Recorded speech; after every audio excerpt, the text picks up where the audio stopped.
when you are.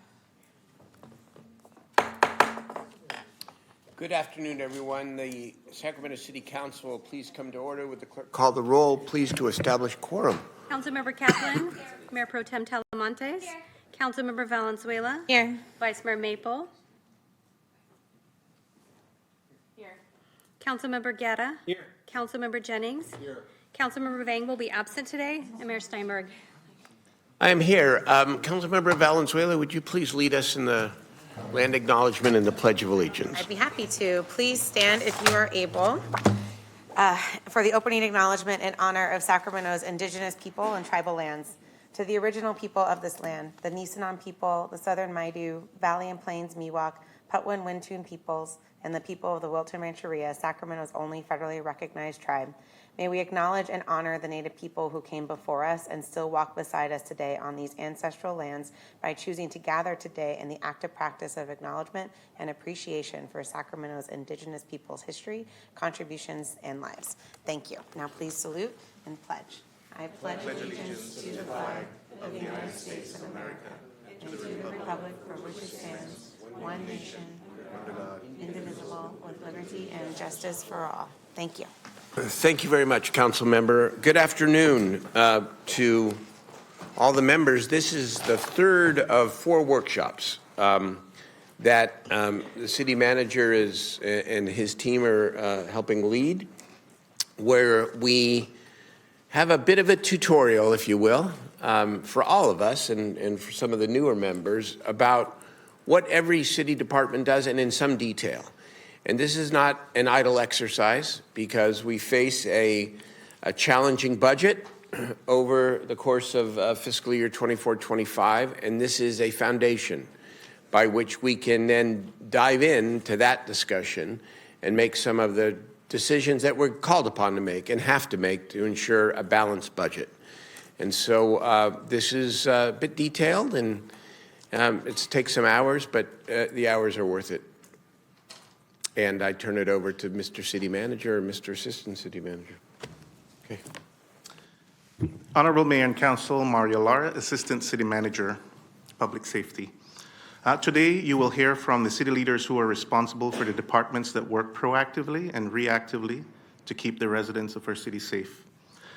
As you indicated, Mayor, these will be detailed presentations, so I will keep my introductory remarks brief. However, I would like to emphasize that the public safety leaders who will be presenting today are among the most experienced, qualified, capable, and respected individuals in their field.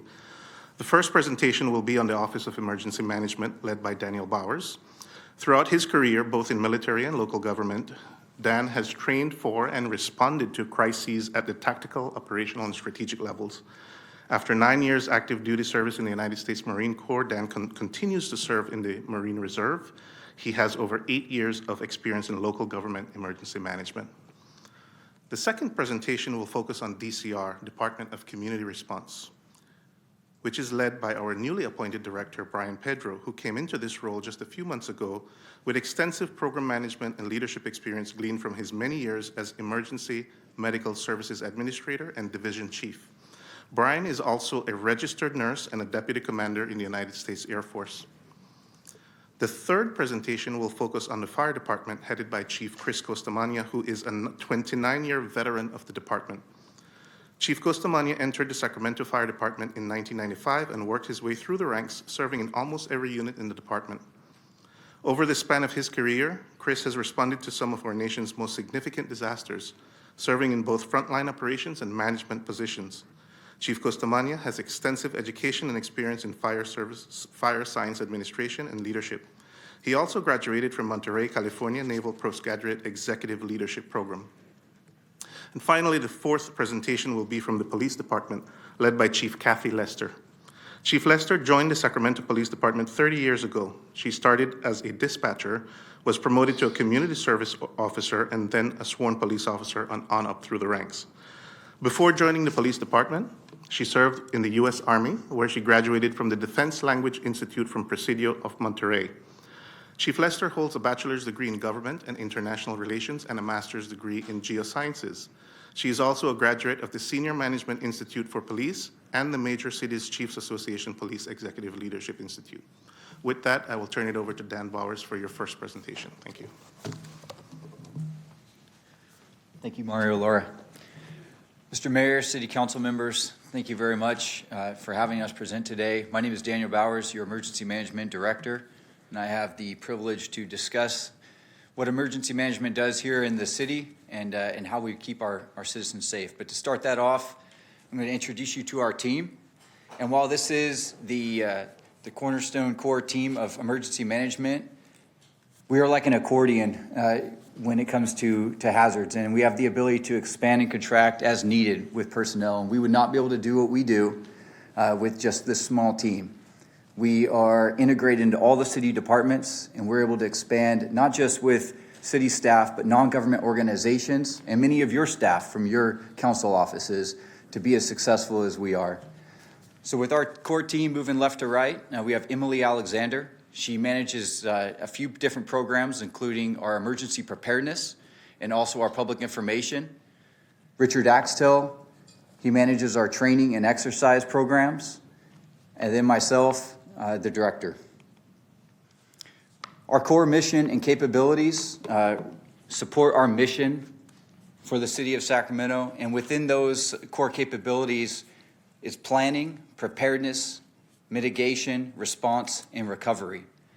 And we'll dive deeper into those individually, but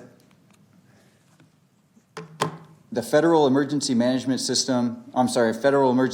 Agency has enabled us with a system called the National Incident Management System, which helps guide how we operate and conduct our emergency management program at the local level, integrating with the state and federal government. We also have California regulations, but ultimately the NIMS guidelines help enable us to synergize with other agencies and respond effectively using the same terminology and outlining how we respond to emergencies with the incident command system and other practices. And that has really been the cornerstone of how we conduct a lot of our operations. And when we get into planning, the guiding document within the Office of Emergency Management is the All Hazard Emergency Operations Plan. It is updated every several years. It is approved by council. In fact, we've got a draft that's going to be coming to you shortly here in 2024. And it is the primary source document for how we prepare and respond during crisis. Unlike a lot of plans that are contracted out, the city's all hazards plan is conducted in-house. I establish a planning team, and we go through updates based on latest changes to city government, a lot of innovative technology changes that may have occurred since the last plan, and we update that plan ourselves.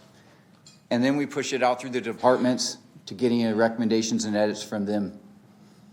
Ultimately, it's our plan, and it's our plan to use during a disaster. And quite frankly, I wouldn't want to hire a contractor to write the plan that I'm supposed to own and execute. Within our emergency preparedness and hazard mitigation, we do extensive outreach to the public. As I mentioned, Emily Alexander oversees this program. And while we've had a good program for years, bringing her on the office last year has really enabled us to get out into the community. We've integrated with your offices at town halls. We've expanded our participation in events. And I think that really is attributed greatly to our double-digit increase during this latest community survey for emergency preparedness. It is a program that Emily has dived into extensively with my support and done an extraordinary job. We've also expanded our presence with social media, getting alerts and notifications out to the public, much of which have been shared by your offices, and I appreciate that. Because ultimately, the greater amount of information we can get out to the public to inform before, during, and after an emergency, the better. And through that public outreach, we also hold special events, sometimes solo, sometimes in participation with other departments. One notable event that we participate in is the High Water Jamboree. Mayor, if you recall, you were at our inaugural event when we did it over at Miller Park. With Congresswoman Matsui, providing some great comments out there about the high water marks that occurred over there in Miller Park, and to celebrate our CRS rating increase. Since that inaugural event 6 years ago, we've held it every year and expanded it. And it's become the cornerstone and marquee preparedness event in the region. And that's by and large a part thanks to your offices, the city staff, and all the partners that come out and participate from the local, state, and federal levels. But when we do have an incident that we have to activate and respond for, how we conduct that is by having a tiered level of activation approach. We start out with a duty officer. 365 days, 24 hours a day, there is a duty officer on call that city staff, mutual aid organizations, and the community can reach out to for support. We respond to calls for service from city departments for support, mutual aid, and in some cases out to the community to assist when there's localized incidents out in the community. If we need to escalate that activation, we formulate what's called a crisis action team.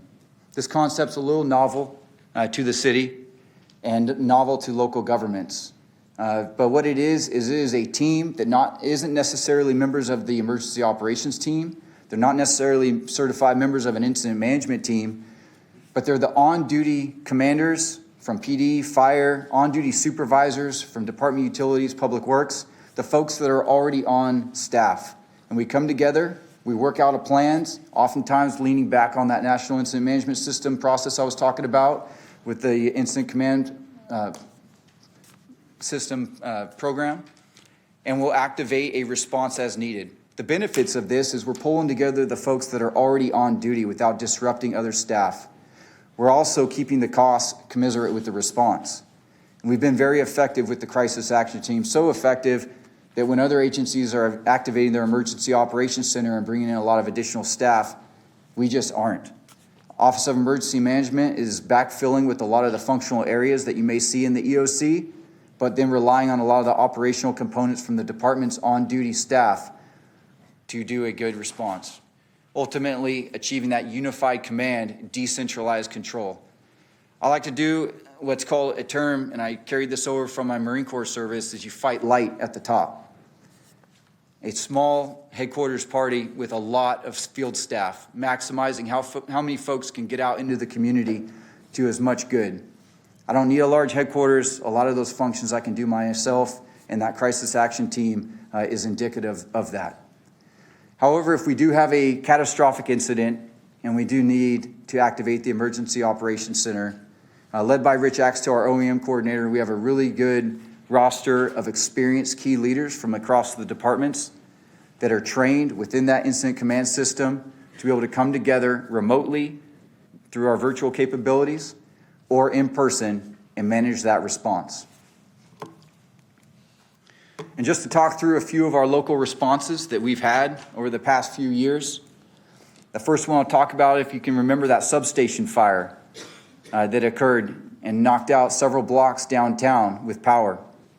And when I received the call about that incident from fire, the concern was that we had to evacuate a couple downtown buildings that were occupied by elderly and folks with access and functional needs. When I got on site, we assessed the situation. We knew we had to get them out. We tried to fix the backup generators, and a couple of them we were not able to get up and running. However, a couple we were, thanks to our Department of Utilities generator techs, which we coordinated and brought in to help. And when we identified that we did need to evacuate these folks, we worked out a hasty plan with just extraordinary dynamic decision-making by city staff, where our fire service members went up and expertly evacuated these seniors and folks with access and functional needs straight down to the exits, where they were loaded onto regional transit buses, transported over here to City Hall, unloaded. And thanks to the mayor's staff for reaching out and asking if we need anything, which I graciously accepted the help, and they arranged for meals. Those seniors were unloaded into the City Hall area, processed for accountability, given a hot meal that was provided by the mayor's staff while they waited for transportation to their Whose hotels. staff again? Kelly Rivas, to be exact. She's exceptional. He's great. That's great. And they waited for transportation to their hotels. Some of them opted to stay. They wanted to stay close to their homes in case the power came back on, and we partnered with the American Red Cross and our community emergency response team to come out and provide that shelter capability, all while a city council meeting was going on. I think Mayor, you stepped out for a quick press conference and then stepped back into the meeting. But that was just one example of how we all came together and worked very well during a dynamically evolving situation. And not a single person died, luckily, in our city that night, despite that power outage and all those city intersections uncontrolled. A lot of it had to do with how well our field staff dynamically responded to a lot of those high-risk intersections and just the overall coordination between our staff. We also, just to speak real quick about a mass care and shelter situation that we had, kind of out of our hands, but during last year's storm, things were kind of tapering off here locally, looking pretty good, but all the routes for a lot of our Greyhound transportation was isolated, going over the mountain to Reno, going up north through the passes in Oregon, and we were building up a pretty significant amount of passengers at our Greyhound station. And ultimately, you were getting into the hundreds of just additional people just stuck there. So we created a hasty shelter site right there. We partnered with the Salvation Army, partnered with Red Cross, and turned that into a large-scale shelter for a couple days until those passes cleared up and we were able to move. That was essentially a very low-cost response, but successful because of OEM's integration with these other government and non-government organizations that we work so closely with. And then the storms last year. The severe weather that we had, most impactful for decades, most that anybody can remember. We worked very well during that. We activated a crisis action team several days before the storm. And despite the forecast winds not being as high as they ended up being, I do remember we discussed those proactively on that call, and we were ready for them.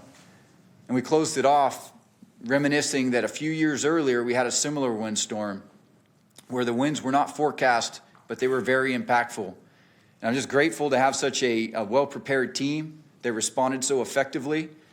And just one other key point of that is how well the utilities hosted as the main effort for that response. All the departments came in and supported them. We could have recreated the system with an emergency operations center, but because our city team worked so good during emergencies and managing them, we integrated with the Department of Utilities Operations Center. We had department reps from emergency management, public works, fire, all the responding departments. And we ran it out of there, and it was very cost effective, commensurate with the response. And just to highlight the initiative that our staff takes in dedication managing emergencies, during a couple forecasted events that were supposed to be a little bit more impactful than they were, there was some calm times. And instead of sitting back in the vehicles waiting for a response call, our city staff from the Department of Public Works, Utilities, and OEM took the initiative to get out and start recovering during the response phase, which is uncharacteristic of a lot of jurisdictions. And I'm very proud of that because that helped us get back on our feet quicker and also mitigate follow-on storm effects. Now, I've mentioned a couple of them, but these are just a few of our allied response and recovery agencies that we rely so heavily on. Great partners and always willing to come out and support us. You think of a lot of times when you think of mutual aid, the normal ones come to mind. You've got Cal OES, you've got our county OES partners, but a lot of times it's the non-government organizations that are so quick to respond. The American Red Cross has been extraordinary partners. Team Rubicon, they sent out dozens of trained soldiers last year during the storm. One of the key elements of our response last year were those soldier teams that came out and responded and worked through several weeks with us. They were also ready to come out this past weekend. We just didn't need it. The storm effects weren't what would require myself to bring in mutual aid, so we didn't use them. And I also didn't want to over request. That's another thing with resources like that. You go into these emergencies, you go into these events, and we saw it across the state. There were a lot of jurisdictions that were far worse hit than us. And so you don't want to over-request the resources. And so I left them on the table so that they might be able to get deployed to a place that needed them greater than we did. The Department of Homeland Security we work very closely with as well. They've been exceptional, especially with our resiliency and redundancy that we're trying to build into our critical infrastructure. We work very closely with the Federal Bureau of Investigation, the FBI partners, as we have growing threats with cyber and especially with threats to our critical infrastructure. We've spent an entire generation of automating our systems. However, within that, there can also be great vulnerability.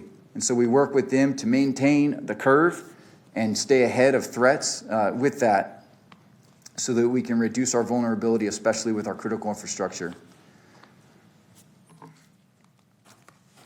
With that, thank you very much, and I'm open to any questions or comments. All right, thank you so much, Mr. Barris. I mean, known you since the very beginning of my mayorship, and so glad we have you at the City of Sacramento. I mean, in times of some of the most memorable, not always for great reasons, moments in Sacramento, what you have done in collaboration with the police and fire departments and the entire city team has been outstanding. And it's why the city has responded so positively in part to some of the natural disasters we've had in this community. So thank you. Yep, Howard? Thank you, Mayor. I want to echo your comments here. You know, Daniel's got a small but mighty team here. Obviously, he has the resources through police and fire and utilities and public works. But, you know, whenever we have, you know, a critical incident happen, Daniel and the team's already exercised it. They already have anticipated. They have like 19 different options that he'll call me and say, so what do you want to do? I'm confident that, you know, for all eventualities, they're fully prepared, and we should be grateful to have this team in play, even though it's a small team. And there's no one better than to lead it than Daniel. So thank you, Daniel. Yes, sir. Okay, Council, do we have public testimony, Madam Clerk? So I know, I got it. for our past department workshops, we waited till the end. We'll so wait that till we the can end. hear all the Okay, so, department presentations. yeah, and that's take right. public comment. Do you wanna do Councilmember Valenzuela then, yes. Yeah, thank you for the stories and for the work you've done, not just in my district, but around the city. Been interacted with you a lot at the beginning, less so recently, which is good. You're one of those folks that I'm glad I don't have to interact with when, because that means things aren't going wrong. So do all of the cities in our region have an OES like this, or is this something that's unique in Sacramento? So generally, large cities have their own standalone emergency management team. For comparable cities, we're probably staffed about a third or so compared. When you look into some of the other smaller jurisdictions, they might have one. A lot of times it also holds office in a fire or police service. And then at the county level across California, they all have what's called operational areas and their standalone OESs. But a few of those also might rely in their sheriff's office. And I would say the fire department, yeah, the closest city that has their own emergency manager that is not a sworn member of the fire or police service is Elk Grove. And then when you get over to places like San Jose, they've got 12, 15 staff members, and then of course the other large cities have it as well. Okay. So in the other cities in our county, besides Elk Grove, the county is sort of the OES for them? Exactly. Okay, and Yep. how do you interact with the county OES? Because I imagine they get different resources similar to most of the things the city does compared to us. No, great question. So they manage the cities that are within the county to the sense that they help coordinate resources. For example, regional transit can't go everywhere. If we're all pulling on them, they'll coordinate that as a single entity there at the county, and I will request resources from them if they're in a limited capacity. Otherwise, it just makes it very difficult for those limited resources to get pulled, and ultimately with them having the situational awareness of the whole county, they can push those resources to where they're most critically needed. A couple days ago during the storm, I reached out and made the request to the county to utilize our emergency alert system. And I was driving through downtown, and I was noticing a lot of street lights out, especially up by Del Paso, clearing tree limbs, but also noticing a lot of those street lights out. So I reached out to my county OES partner and said, hey, this is what I'm seeing out here. I'd like to get an emergency alert out. I could send the alert out myself, but if there would have some bleed over than other jurisdictions might. What would be great is if the county could just send out one alert across all of our jurisdictions. They quickly responded that they're hearing a couple of those same types of comments from other cities, And so they sent that alert out very quick. So we work together very well, and I spent some good time out there at the county EOC at McClellan. You know, ultimately, I think we tried to do, you know, years past, I think it was about 10, 12 years ago, sir, correct me if I'm wrong, it was a combined city-county OES team, and it just didn't work. And so they broke it apart. You know, my office for a little while fell in the police department realm. I think there was a lieutenant that was overseeing it. That didn't work. So then Howard, about 6 years ago, broke that away, formulated an office in the city manager's office, and brought me on board. And that's been, in my opinion, the way to do it. It's great. That's how San Jose does it. And when I say I've got 3 core members, it really expands my capability, because city manager's office has staff that has just been phenomenal with grants, with administration, with day-to-day that's really supported and bolstered us. Yeah, It's a I good place appreciate for that. us. That was my other question, was if you could break down, because I imagine a lot of what you end up doing is reimbursable, like how much general fund money you pull for your services, like if you had like a ratio versus how much you're able to get FEMA reimbursement or other reimbursement. There are some programs like emergency management grants that we can pull from. Right now, my 3 staff are general funded. Can say that our operating budget, pretty low, we've never exceeded it. We've always given money back, and I've never asked for more money, so it's just kind of a good thing, right? And for example, last year's storm, the coordination that my office did, bringing in the non-government organizations, which is a reimbursable expense in its own, but that amounted to almost $1 million worth of total costs that we brought in that was not a monetary cost to the city. Ultimately, we paid for my entire budget just with the resources we brought in last year. So we look for ways to give you a really good bang for the buck. Thank you.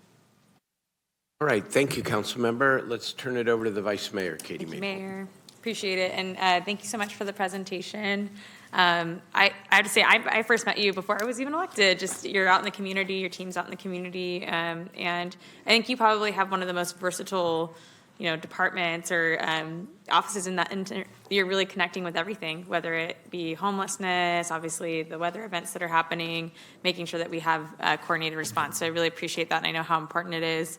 And one of the things I wanted to ask you about is, I mean, obviously, we're already seeing the impacts of climate change and how, you know, storms are becoming more, like, increasingly powerful, and we have to grapple with that as a city, as a region, and just wanted to get your thoughts on what does that look like for you in the coming years, you know, in terms of staffing, in terms of resources and other things you might need.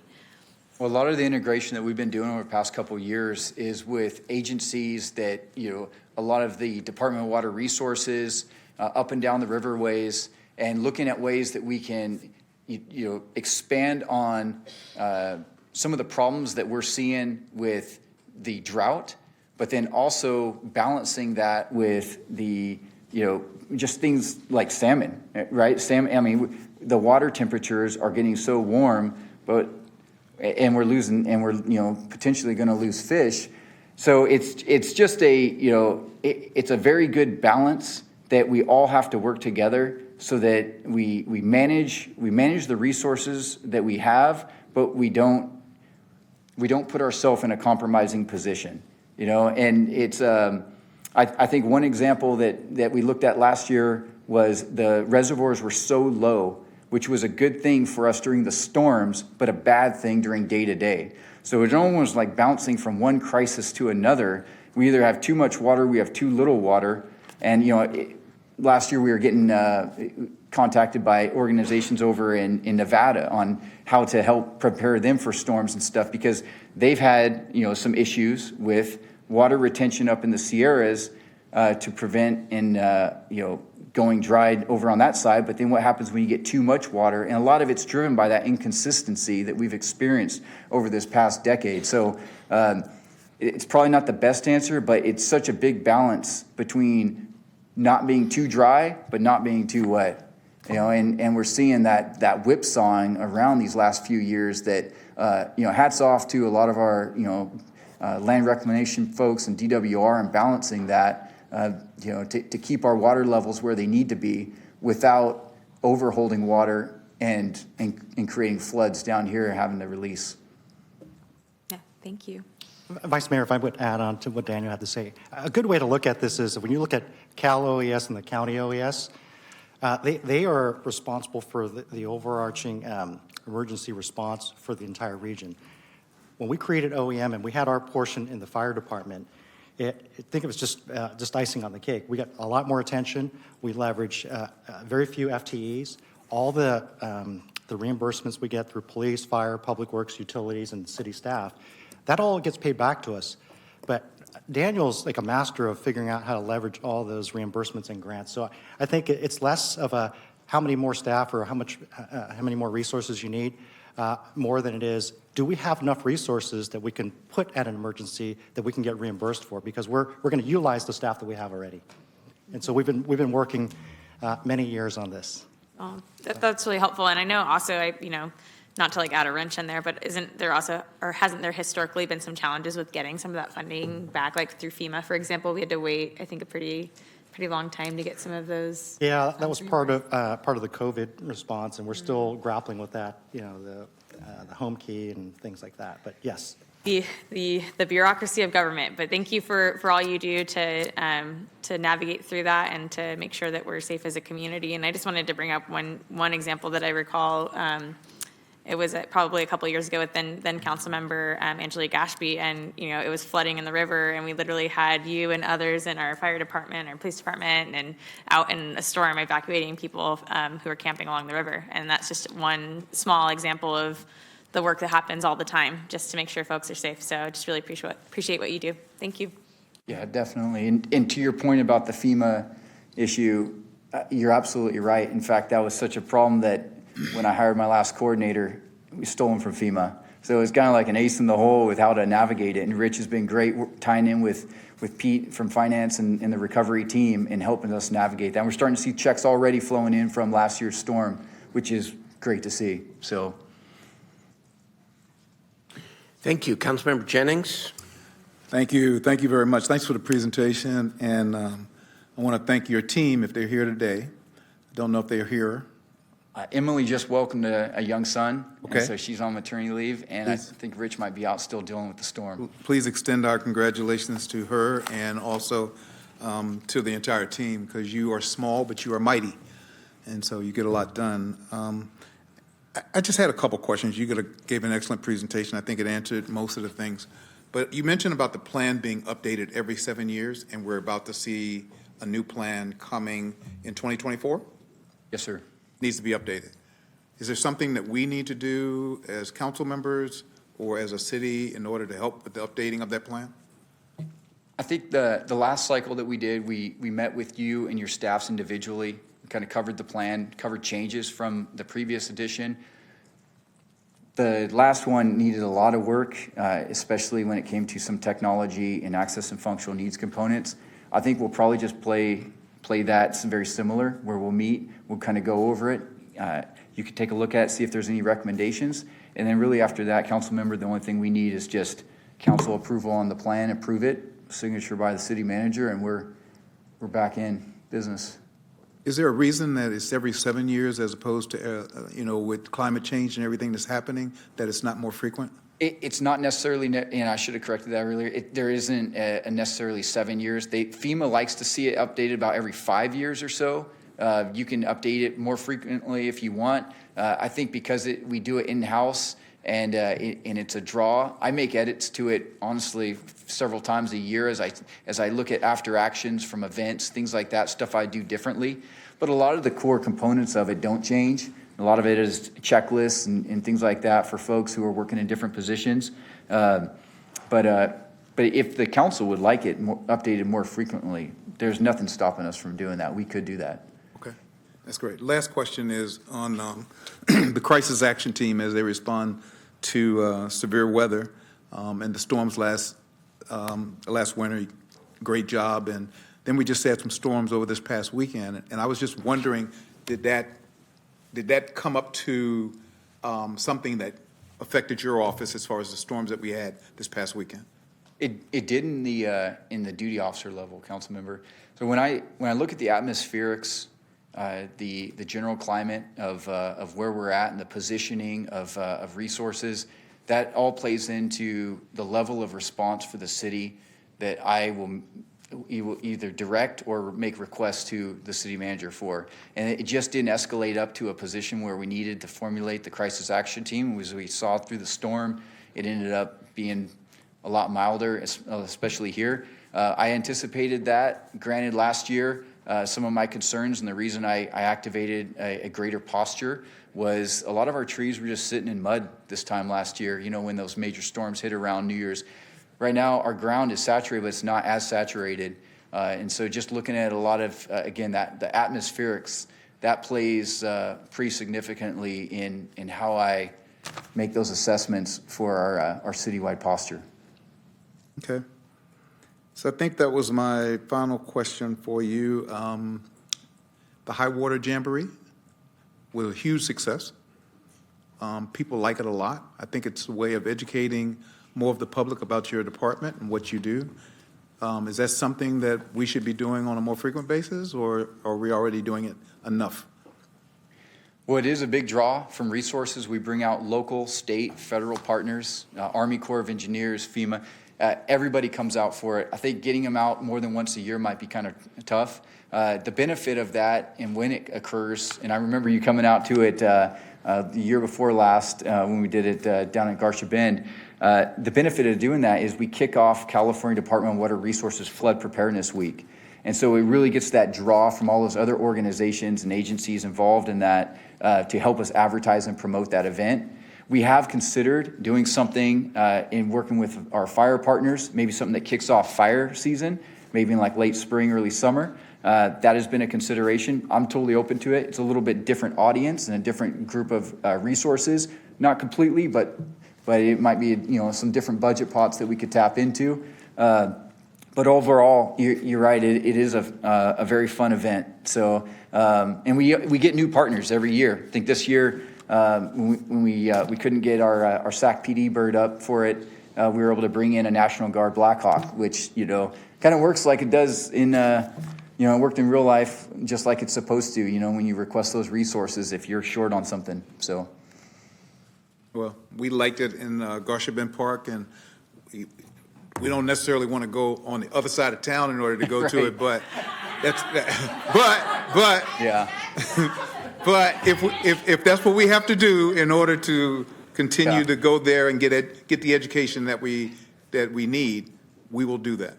We have tried to move it around. You're right. We did in Miller Park. We did in Garcia Bend. Went up to Natomas this past year. So we try to spread the love around the city, make it easier for folks to stop by. But you're right. If we did have maybe 2 or 3 emergency preparedness events a year, we could definitely increase our geographic print. So Thank you, sir.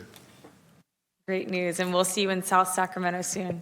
Mayor Pro Tem Talamantes. Councilmember Jennings? You and I. Wonderful comments, partially. Daniel, thank you and your team for helping keep Sacramento safe. Thank you for keeping our community safe. I know a lot of the departments that we're going to be hearing from, it's going to be a common theme. So just to everybody in the audience, thank you for joining us on this very important conversation. You know, as we're hitting a budget deficit, public safety is and continues to be Sacramento's #1 priority. I also just want to say incredible success on the High Water Jamboree. So fun to have all our city departments out there and all our partners to come out and do that emergency preparedness and to get people excited about it. I took my nephew and my niece, and now my nephew thinks that he can get into any helicopter, any plane, and any tractor or any bus that he sees on the streets after attending the event. And so it's just adorable, and it was such a good time. So hope to continue it in Natomas. Maybe do 2, one on the south end and one on the north end. So thank you. Yep. Anything else from my colleagues? All right, thank you, Mr. Bowers. Excellent. Well, I will turn it over to Brian Pedro from Department of Community Response. Thank you. Wonderful. Mr. Pedro, welcome. All right. Let's keep this party going. All right. Vice Mayor, Council, City Manager, I am your new director for the Department of Community Response, and this is actually your department. Mayor and council directed our city manager to create an alternative response department, and here we are. Today you're going to hear from two other departments, our fire department, which will discuss their 100-plus years of service. You also hear from the police department, which will be celebrating 175 years of service, and I'm going to speak to you about what we've accomplished as we celebrate our 2 years, 7 months, and 6 days of service.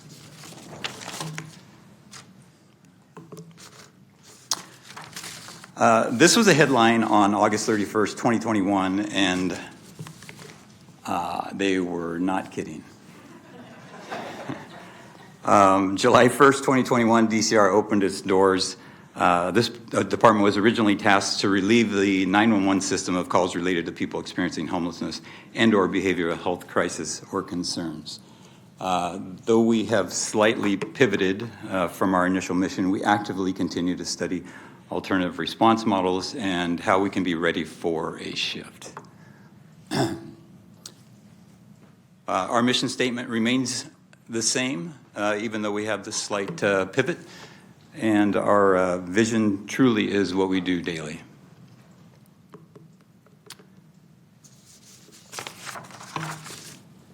Our department is made up of 3 offices. We have the Office of Homeless Services, which manages our service programs and contracts with 6 FTEs. Our Office of Community Outreach, offering outreach services, also part of the incident management team outreach, and we also manage some of the service contracts such as Roseville Road. And we have 25 FTEs in that office. And then we also have the Office of the Director with 6 FTEs, and we provide the strategic planning, maintain budget and fiscal accountability, and then we have a human resources function such as recruitment and onboarding.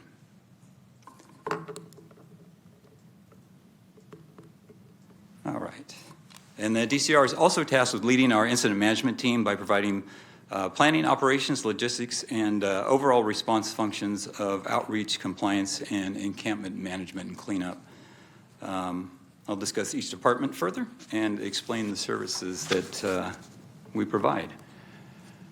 So first, I will start with our Office of Outreach and our outreach superheroes. Most of them have their degrees in social work or counseling, and several are currently attending or completing a master's degree or in a program.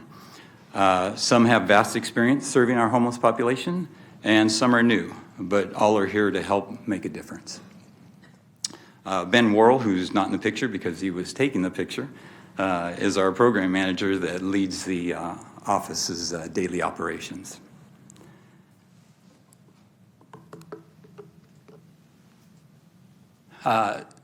Quickly, as a side note, so our outreach workers' official title are Neighborhood Resources Coordinators, also known as NRCs. Here's a list of a few things that they do out in the field and the services they provide, but every day, rain, wind, sun, or heat, they're out in the streets, alleys, canals, under bridges, or by the river trying to make connections.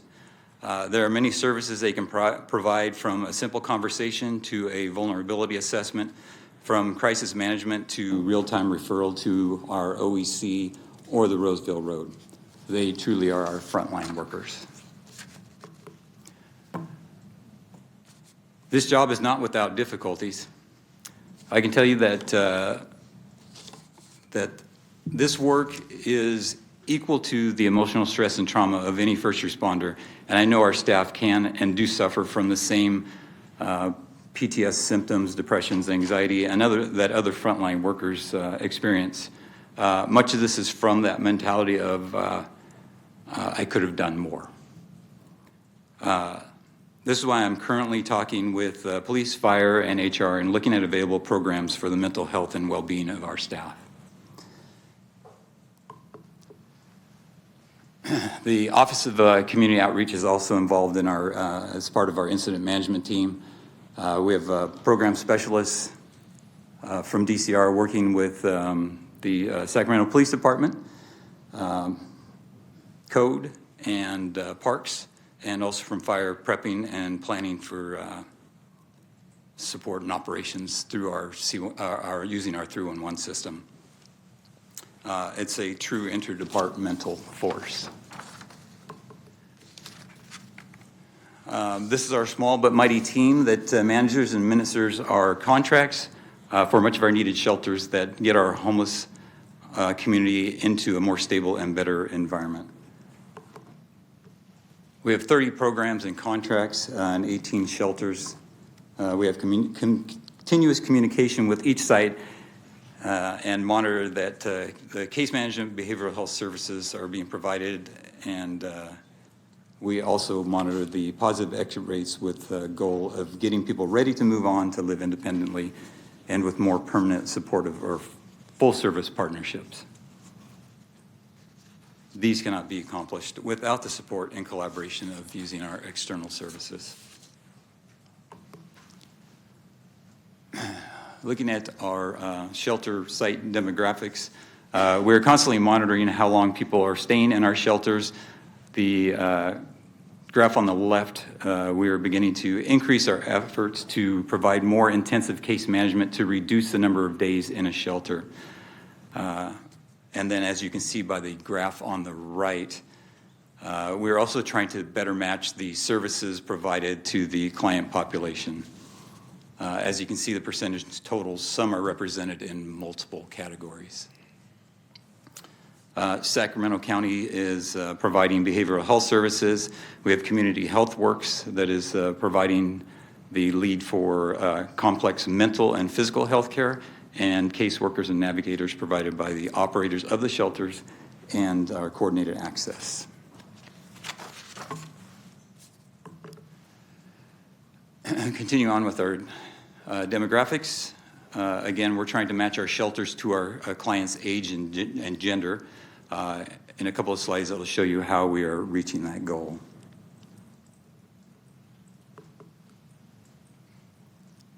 Continuing on with our demographics.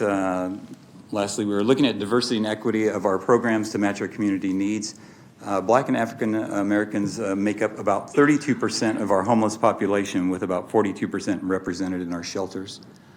Whites making up about 45% of our homeless population, with 24% represented in our shelters. We have Hispanics that make up 25% of our homeless population, with about 10%. If you are counting the white Hispanic represented, if you add that with the Hispanics, then it's almost 12%. We have American Indian, Indigenous, and Asian Americans at about 1.5% represented in our shelters, and the Native Hawaiian Pacific Islanders are less than 1%.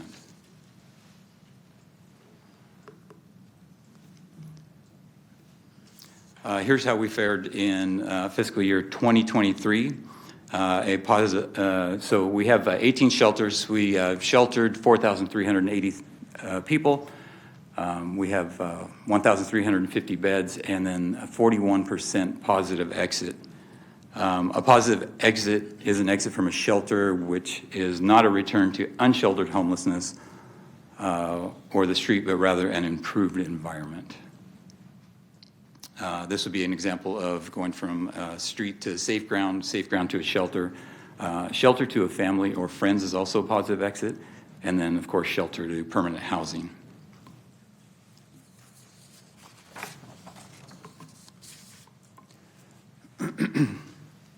Looking at the types of shelters that we have available, we have the congregate shelters, which are the large open rooms with multiple bunks or cots in the open space.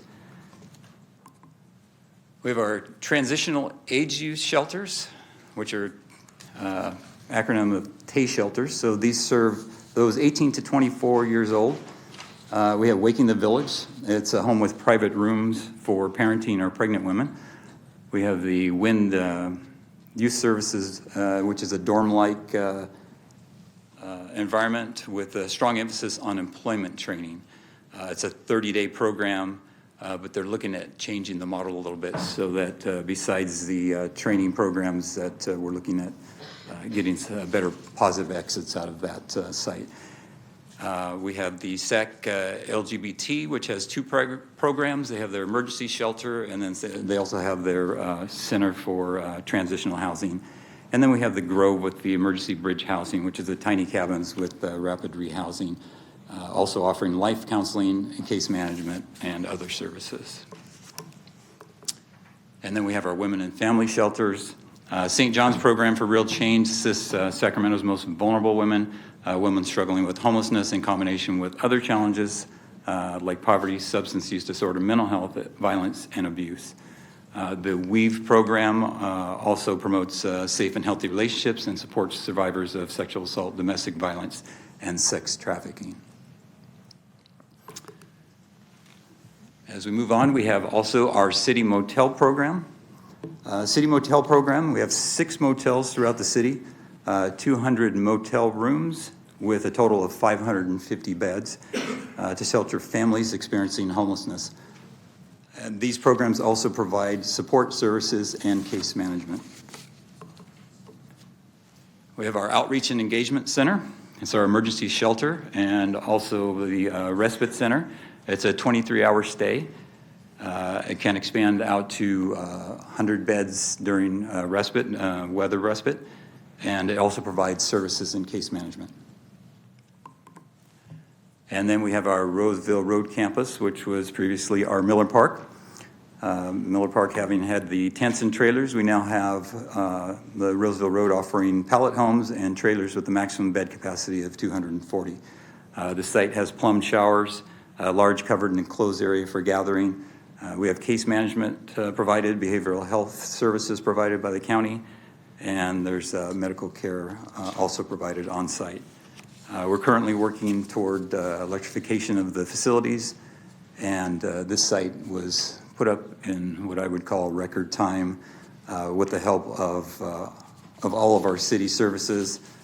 We had fire prevention involved. We had the Community Department of Development that helped file our exemption. We had the City Attorney's Office helped with the legal advice. We had Public Works delivered on the project with fleet moving trailers, streets grading lots, and facilities renovating the location. True effort by all of our departments. This is who we are helping here. So we have Jennifer on the left.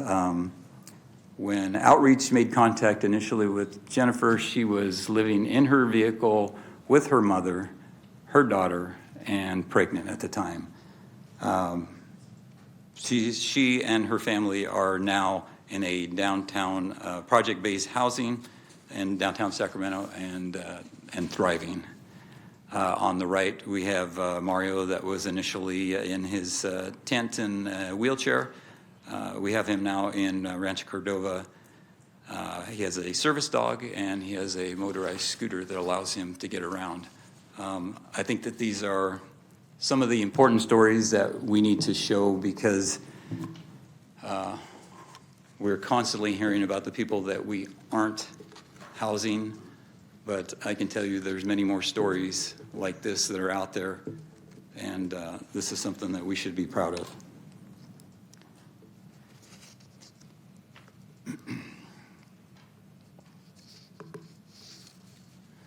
All right, so this is a little education on how we get from the street to shelter and housing, and it is a complicated process, to say the least, but we'll make it as simple as I can. I'm not going to get into all the details, but we'll try and do a quick review of this. So a simplistic version is if someone accepts services, and we have our access, and number one there, that can be provided either by our outreach teams making contact with them and putting their information into the HMI system and getting them a referral, or it can also be in the, they can contact the 211 system and also get placed into the coordinated access system and put on the wait list. This initial survey takes about 20 to 30 minutes. From there, if we If we have space available, we can put you in one of our safe stay sites, the OEC, or a shelter. But shelters, I can tell you, there is about an average of about a 25-day wait time to get into a shelter currently. At this point, you will be assigned a case manager to help you with the process and try and get you ready to move on through the system. In step 3, depending on how you're prioritized by a vulnerability scoring system, you can be referred to other resources or put on the list for housing. At this point, hopefully you're likely in some type of shelter, working with a case manager that is helping you get all vital documents, documentation, and trying to get you matched up to a program such as a PSH transitional housing or some type of FSP. Referral and placement is where it takes many roads, and it is dependent on your vulnerability. If a PSH case manager pleads your case during case conferencing and you're actually such a high priority that you actually get into the PSH program. Rapid rehousing is also an option that provides rental payments for a set time frame. And then also we have SHRA that provides vouchers through a voucher system that can match you with the program, either at a tenant-based program or a project-based site. And this can take anywhere from weeks to months to years to get you into that system.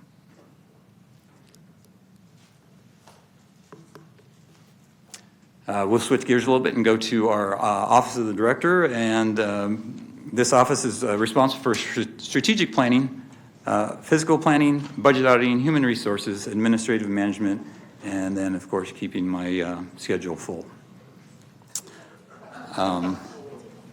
As a director, it is my responsibility to set priorities, use all resources available, whether internal or external, create efficiencies, provide effective operations, keep our mission and goals in the forefront, use metrics and other measures to ensure we are meeting our objectives, and strategically planning for the future.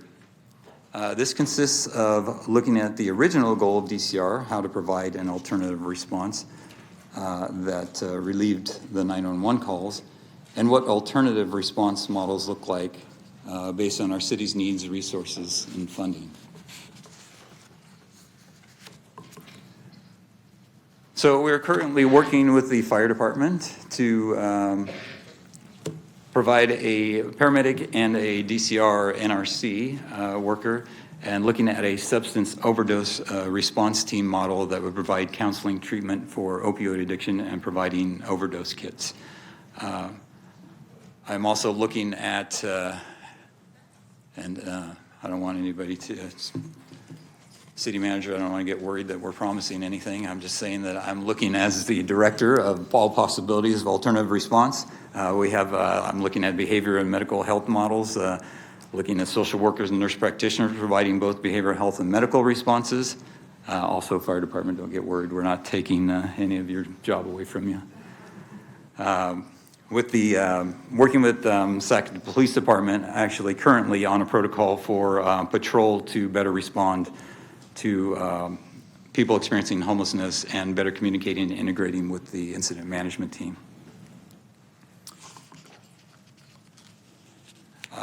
When looking at alternative response, constantly looking at how to create a self-sustainable response model. Is there a service that matches our city's need, and is this a billable service? Is it it's easy to create a program. The difficulty is making it sustainable.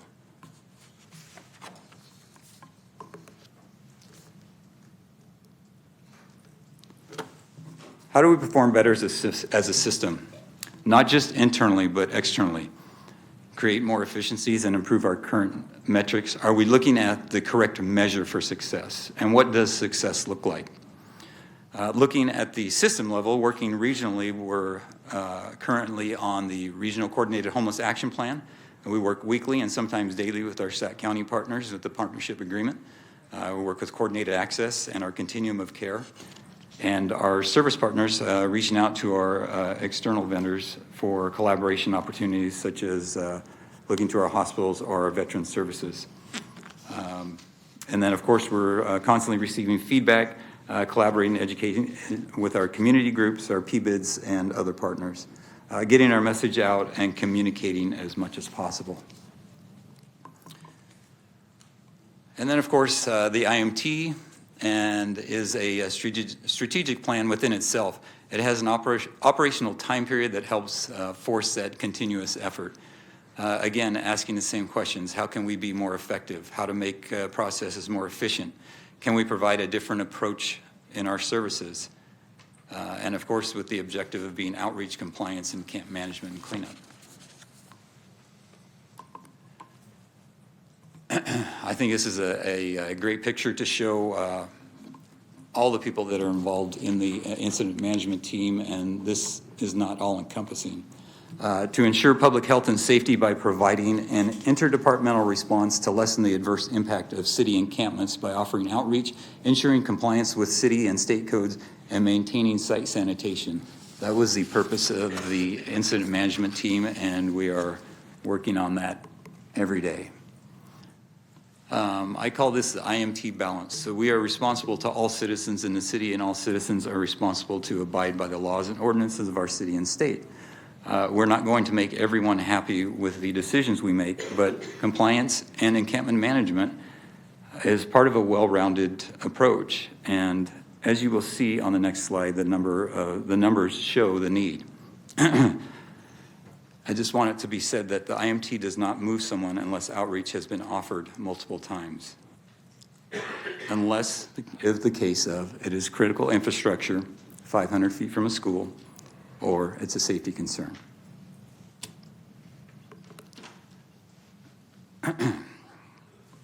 Here's what our numbers look like for, this was only through August of December of 2023.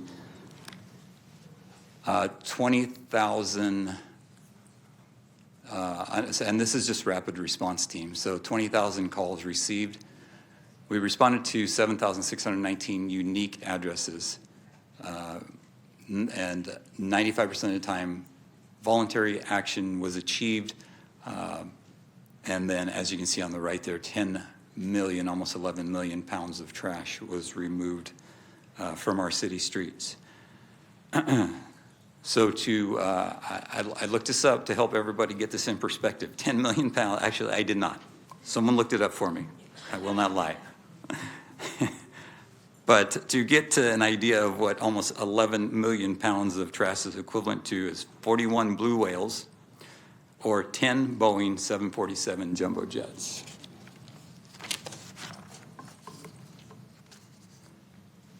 All right, so let's review what we have in the incident management team. So we have our general response. And we'll have to look at this team in three different buckets because we have three responses. So our general response are outreach workers going to small and large encampments throughout the city, trying to connect people and offering services. We, in this group of general response, we're working side by side with our county behavioral health HEART team, Hope Cooperative Outreach, and then our community health workers trying to make those connections. So this is a separate deployment outside of our rapid and coordinated. This is strictly that response, that general response that is out all over the city providing that. And this is what their efforts have shown us in, again, from August to December of 2023. So they made 4,171 unique individual contacts, providing almost 50,000 services. Moving on to the rapid response team. So these are, they provide outreach, compliance, and cleanup. These are our small teams that are deployed throughout the city to work with our smaller encampments and try to get our encampments to success. The makeup of these, our standard makeup is one NRC from DCR and 2 impact officers. We also have rapid response teams for the park, and then we have some embedded code officers that are also running along with us. and of course Forensic Clean to help us with cleanup. The coordinated responses, these are for our larger encampments. They are pulling multiple rapid teams together and some of our other partners. These teams are running simultaneously with our rapids, so we have rapid teams out there running, and then we have our larger coordinateds doing coordinated responses as well. And the large encampments that our coordinateds are going on are those encampments that have had weeks to months of outreach efforts, and they have been exhausted, and now we're going in with the teams. Most of these are usually clean due to excessive storage, blocking sidewalks, and then the health and safety concerns. So the efforts here are shown is the rapid response team, in that we are still in that team. Though we're doing lighter touches with our outreach, we're still making contact with over 1,000 unique individuals and provided over 4,600 services. And then the right shows you all unique individuals that we've had in contact in the 6-month period, and all the services provided from all teams. The IMT, the Incident Management Team, spends about 25 to 30% of our time supporting our DOU, RD-1000, SAFCA, and American River Flood Control, maintaining our waterways and critical infrastructure, keeping our homeless safe from rapid water rise during storms, and clearing debris to allow for proper runoff and drainage for our canals. As you can see the pictures here, the top picture is that waterway before we got some of our recent rain. The encampments there were heavily provided outreach. We went out there several times, provided outreach, with the final time of moving them strictly for the safety, because of knowing the storms that were coming in. And as you can see, the bottom picture there, that where those encampments is underwater. We also support work with RT and Union Pacific for safety concerns around the railroad tracks and our light rails. And as a reminder, there is no camping in our parks.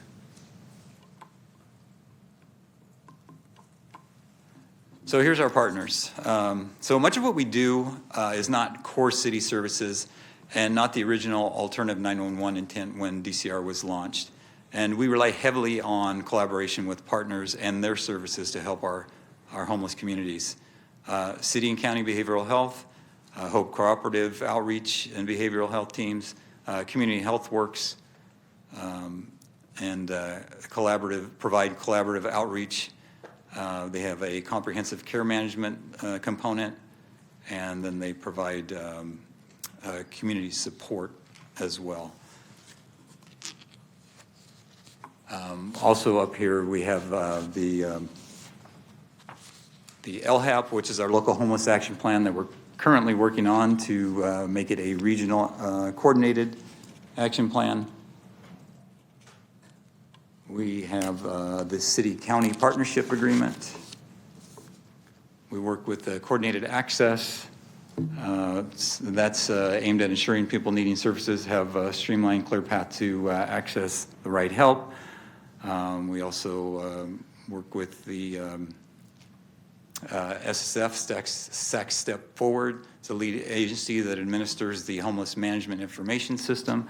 We have our Continuum of Care, which is the lead agency to receive U.S. Department of Housing and Urban Development funding and undertaking planning. We work with SHRA, WellSpace, providing our crisis receiving center. They also manage the 988 system.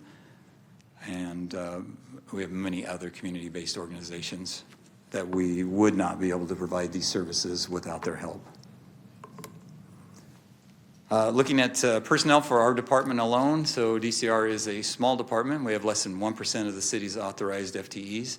According to page 206 on the city's approval budget for FY 23-24, we were approved for 37 FTEs.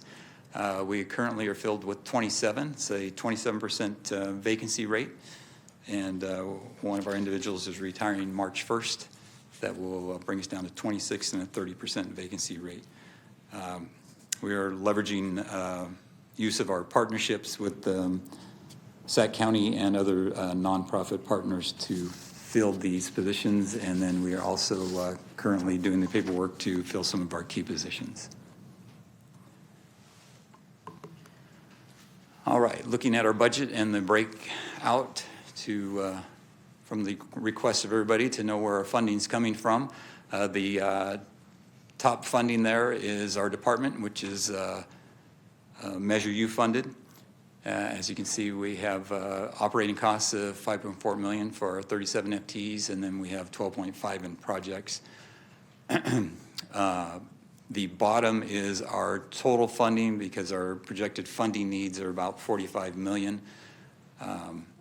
And the breakdown on that is Measure U, supported by, we're in HAP 4 funding currently, and then we have some residual funding from ARPA, whole person care, and a few others, just from being diligent with the funding and making that stretch. We're currently applying for HAP 5 funding, completing the regional coordinated homeless action plan.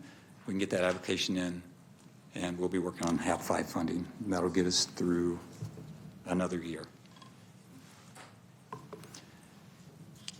Lastly, here's a little breakout just to show you that 75% of DCR's project funding are from external one-time or short-term funding.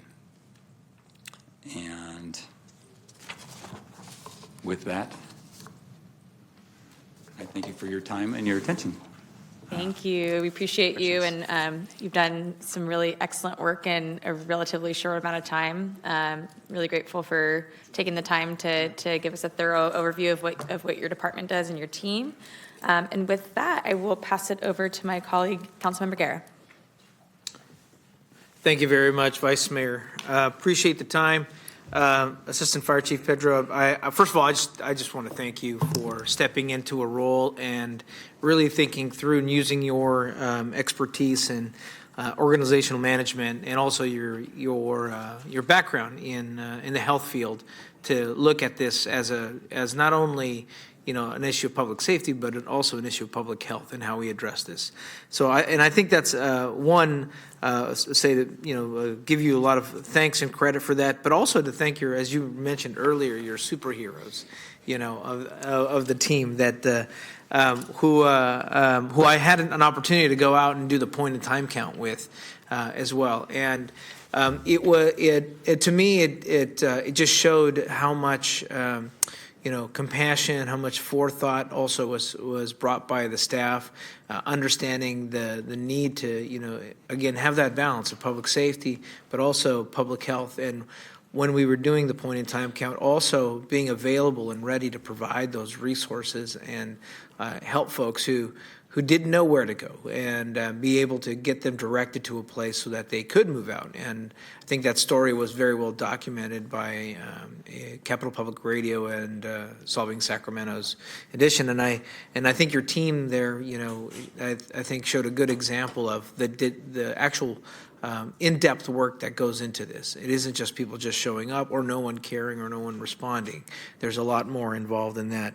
And second, I also appreciate the work in strengthening and helping us refine the city and county partnership. And I've been fortunate to be in those 4x2 meetings to ask those critical questions on how do we strengthen, how do we make the effectiveness of this partnership execute better and more. And I see that happening with these larger encampments, how we're able to not only provide relief for the community where they're at, but also ensuring that we're signing up as many people as we can into these programs. There's still obviously a lot more work to do in getting people signed up for the full service partnership, and that's something that I think the mayor will spend his time chatting about, or not. Yeah, or not,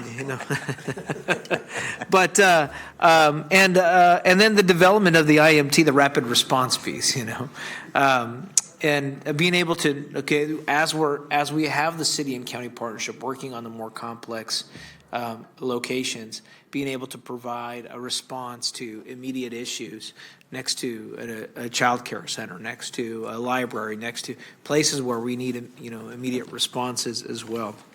And I appreciate the success of the IMT.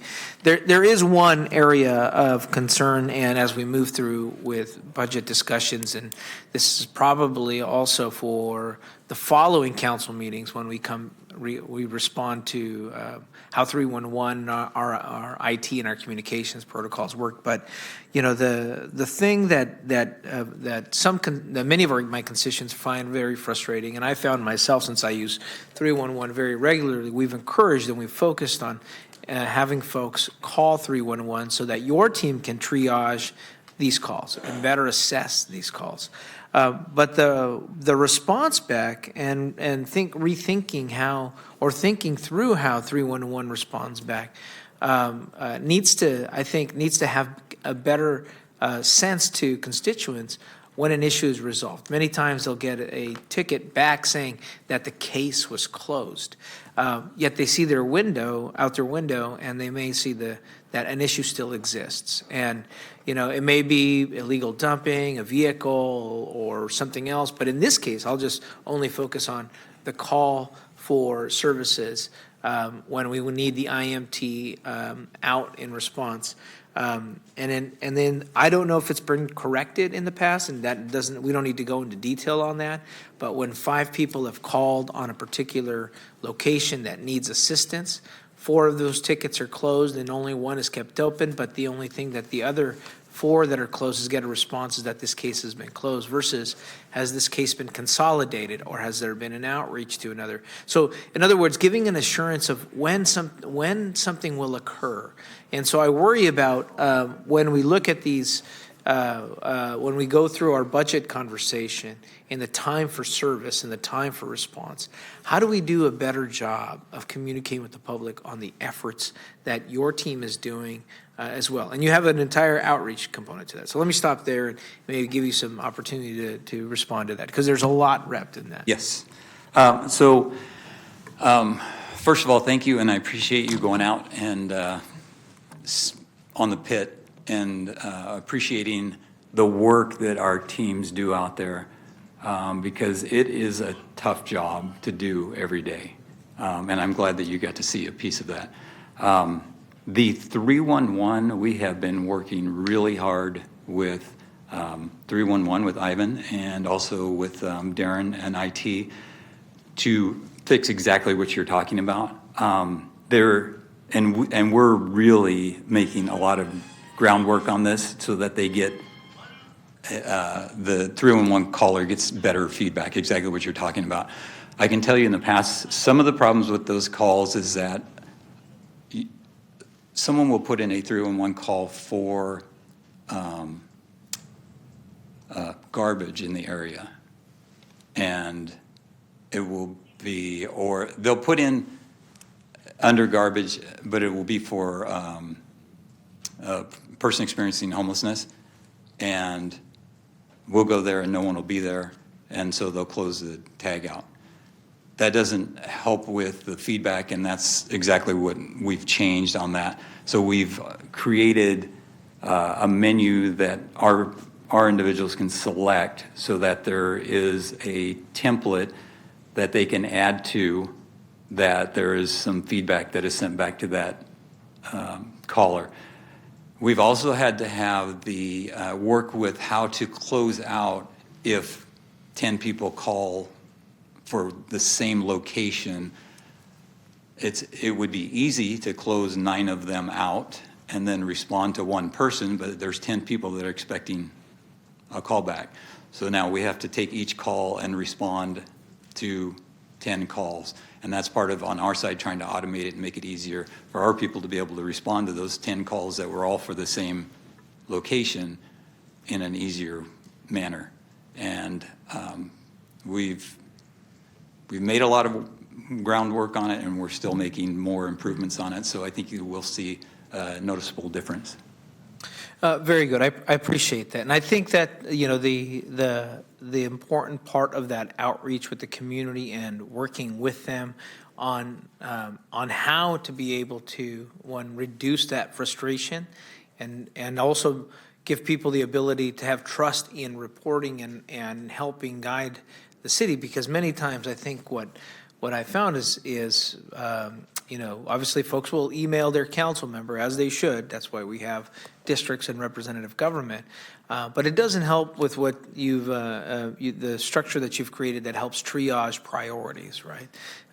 And so in order to keep that system, I think, and better analyze it from a city standpoint, and triage priorities, the public has to have confidence in being able to call into a particular location and knowing that their request is going to be managed appropriately. So, the last piece I'll bring up is your budget on is for a big chunk Measure U funded.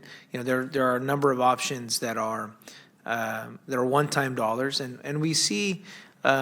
We see the state also beginning to claw back some of those dollars. Now, immediately when I saw the governor, mention these comments, I reached out to the mayor and said, "Hey, do you got any insight on this?" But have you had any indication at all on some of the HAP funding and maybe getting a sense on kind of some of the funds that we have been getting from the state on what this next year looks like and our ability to manage those non-city funds as well while we're managing a compression in our own general fund?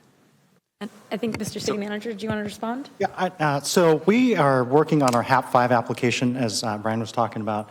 We've heard thus far that our allocation is going to increase from the previous year, somewhere in the $27 million range. So I think next year we're going to be good, but as the mayor puts it, it's 1 year at a time in perpetuity, hopefully. Well, yeah, maybe if I may on this one, the big city mayors, of which I'm one, former chair, and the governor, closely collaborate on homeless issues. And we have been steadfast supporters of his approaches, and he's been very supportive of us, as has the legislature, because he recognizes, I think I'm not speaking for him, that cities are not health and human service agencies. We don't have mental health budgets. We don't have substance abuse budgets, and yet we have an enormous responsibility here to try to clean our city and help as many people as we can. And so there's never a for sure thing in life, and certainly not in politics and budgets. But I'm telling you, I'm very hopeful, if not confident, that we are going to get another tranche of HAP funding this next year and not have to cut back. In addition, I should say, we are applicants, and we're going to really go after it here, for another slice of last year's state budget, which is, I may have the term wrong, but the Encampment Engagement Grant, which could be up to, double digits in the millions, to be able to expand some of our work, albeit one time, but as I said, really one-time funding, let's be honest. One-time funding consecutively 2, 3, 4, 5 years becomes ongoing funding. You just have to fight for it every year. And this problem is not going away. It's not going away for every major city in the state, nor for the governor and the legislature, and it's a priority for them, and it's a priority for us. So I think we're going to get our money, and if we compete well with that grant, we could get additional money, which might allow us to expand our newly opened facility out on Roseville Road, or to engage in other investments. That's all on top of the 350 tiny homes that are still coming, and the 2 sites that have been identified. So it's for a deficit budget with the state and here, it's not so bad. We're going to keep going and maybe expand. Well, thank you, City Manager and Mayor. That was the point I was getting. There's a lot of concern, from folks about, well, how is this part of the budget going to be impacted when we have these other cost pressures. And what's I think hopeful is that if we are successful in the encampment engagement grants, that we'll have a faster response time from that service. So those are the hopeful thoughts. Well, thank you, Vice Mayor, and I appreciate the responses there. Thank you, Councilmember. And I'll just chime in really quickly to say one of the many tangible benefits of having a mayor that has the relationships that you have at the state level. And it's not lost on me and probably not on my colleagues how our city benefits greatly from those relationships, especially as it relates to homelessness. So thank you. All right, next up I have Councilmember Kaplan. Thank you, Vice Mayor. Thank you, Brian, for all that you do, especially those who haven't met you, maybe listening. I think what needs to be really called out is you are extremely compassionate. I have seen you numerous times out talking to our homeless, whether people are acknowledging that or not, on your own time. I see you out there talking to individuals and trying to find a way, as we deal with an issue that we haven't found an answer to yet, but I see you leading with compassion. And I think that's a mantra that we as the city are trying to lead with. And so I want to thank you for that, because I do see that. And I want to thank my colleague for asking a lot of the budget stuff so I can move those questions out of the way. But two things that you hit on, when we look at, just from August to December, 54,189 needles found. That's not little. That's a lot. That's 54,000 needles. And we have the fentanyl crisis that is expanding. And I know that's something we have to look at as a city, but I am also wondering, what are we doing and what are we looking at, not just responding to them, but also potentially working with our local school districts, the county offices of education, because this really is also an educational piece that a lot of our young kids who may be willing to experiment, this is deadly. And it's a conversation that is happening more in our schools, but I think we can't take this as silos. So I don't know what thoughts or things you've been looking into in that regard. So on our side, we've been, because that opioid funding went out to the county as well. And so I know on the county side, they're working on a lot of projects that more what you're talking about. On our side, that we're looking at the response side of it, of getting out in the streets and getting kits out or treatment out in the streets. But it is being looked at all directions, because it is a crisis. And so are you seeing that more? Are we hearing more of our shelters talk about this as well? Or do our shelters have, overdose kits? No, but I see that as the direction that we would go if, once we get this up and going, because it's open to anybody, will be everywhere. And then you said a couple of my favorite words that I would love to say, go forth. You do have my support. You looked at alternative response with our unhoused. And I have talked about this with those in the fire department and the police department. Specifically, as we look at how do we address our unhoused, and where, our fire, they created single roles, so they now have, more paramedics and ambulances, but if they are constantly, that is their first response and they are showing up, and it's also who can they transport, who agrees to be transported, but also taking away from our community public safety. What about if everybody's out and somebody has a heart attack? Or I always get notices where our ambulance end up on our schools. If everybody is being pulled away just because the unhoused need is not going away, that is something we have to address. And honestly, our officers did not become police officers to be the front line in always addressing the unhoused. I want to also uplift our officers in knowing that they actually chose to become officers to serve our community. And just as your statistics showed that 69% of those who are dealing with this it is increasing the anxiety, and I would love to see, as DCR was intended, kind of like that alternative response model, because as we know, we have vacancies in our police department. We know our firefighters are working a lot of mandatory overtime. How do we look at responding to our unhoused differently that has more of a trained, humane element? I'm on board.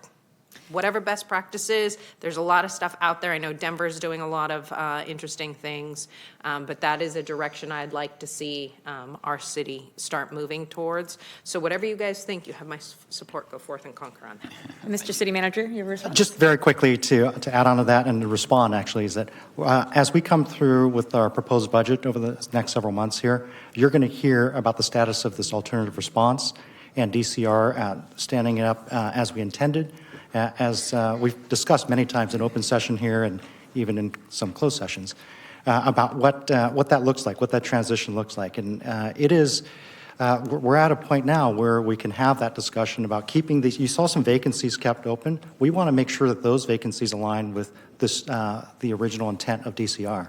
And so the pivot here is with IMT being stood up the way it is, we now have a little buffer that we can start looking at what that could be. And then we will be coming back to this council with more information on that, as I said, during the budget process. Thank you, City Manager. I really think that is the direction and the right way to go for the city, and seeing us move towards that. You know, it's never fast enough, but to the extent, and I know how hard you're working and how many directions you're being pulled, so thank you for coordinating, everyone.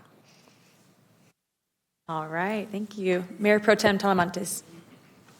Thank you. To anyone watching this, please understand that the city of Sacramento is spending $42 million on homelessness and all things Department of Community Response, and that number is projected to grow every single year. And so of that $42 million, about $11 million is coming from our general fund. We're not a health and human services agency, and the county of Sacramento is. And a lot of times, I think what gets lost in the conversations just in the media or just in the community or even within our conversations with the county is the fact that the city of Sacramento is in the county and we vote for county supervisors just like we vote for city council members. And so the city is in the county, so we need to continue to really just work on that partnership with the county on this issue. And just thank you, Mayor, for appointing me on that 4x2 this year, just because homelessness has impacted my district so much, and I'm thankful to be in these conversations and to figure out how we're gonna continue addressing this issue. And you know, all this work that we're doing doesn't fall within the framework of what the city of Sacramento does, like our essential core functions, critical infrastructure, land use, fire, police, parks, water, tree canopies, but we're gonna continue to do the work. Because we're facing a humanitarian homeless crisis, and we know this issue is important to the community, and it is to us as a council, as council members, as the mayor. So, City Manager, just I know that there's been some confusion in the budget in regards to this number, so I would like for you to clarify. The $56 million budget deficit does not include any funds that are related to homelessness, correct? Right, so we're projecting a deficit for FY25 north of $50 million. That number will get refined later this month. But yeah, we're not in, there's a separate line item for all things homelessness, both on the revenue side and the expense side. So you're correct. It's, that deficit does not include any potential deficits we would have under homelessness should the state funding not materialize. Okay, just wanted to make sure it was on the record. There was some confusion. So $56 million does not include anything related to homelessness. Okay, thank you. All right, Councilmember Valenzuela.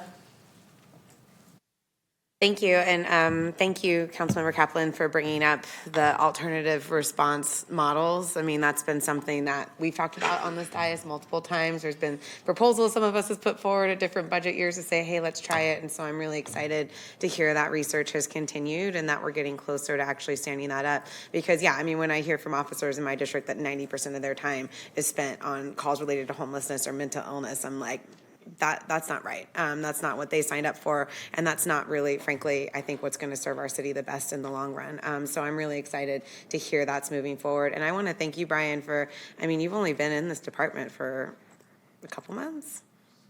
6 million, yeah. Seems like about 3 years, but 6 months. Yeah, it feels longer, I'm sure, but I want to thank you for how much detail you put into this and the breakdown. You're the first department to break down like budget spending and where it comes from and one-time versus outside money, and so I just really want to thank you for doing that. And I've done 3 point-in-time counts now, and the last 2 I've done as a council member with your staff in the River District. And so I just want to say first off how amazing it is to witness when you call them superheroes, like absolutely. I mean, not just the way they approach people, but the relationships they have very clearly built. It takes a couple people like maybe less than a minute to be like, oh wait, I know you. Okay, let's talk. And that was just really cool to witness, but you can also appreciate the toll that takes on them. And so I just want to thank you for paying attention to the wellness of those staff, because a lot of them do the work because they really care about what they're doing, and it's hard to see people continuing to struggle and not being able to give them all the options you want.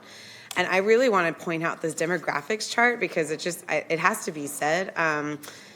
Well, first of all, when I was out in the River District, I noticed when I actually slept the next day and like got some rest, that almost every single person we interviewed was Black. Like almost every single person we talked to identified as Black, which was incredible to me. And then when I see these numbers, that 42% of the population we're serving is Black, that's more than 3 times the city population of people who identify as African American and Black. I mean, that is an incredible disparity that is showing up at this end of the spectrum, which is really, really, I mean, incredible is the word that comes up to mind, but I just wanted to point that out because I think those numbers persisting really show the lack of effective upstream interventions that we're dealing with, whether it's an education opportunity, whether it's in criminal justice interventions, what are those tools that we're not quite using to correct those disparities?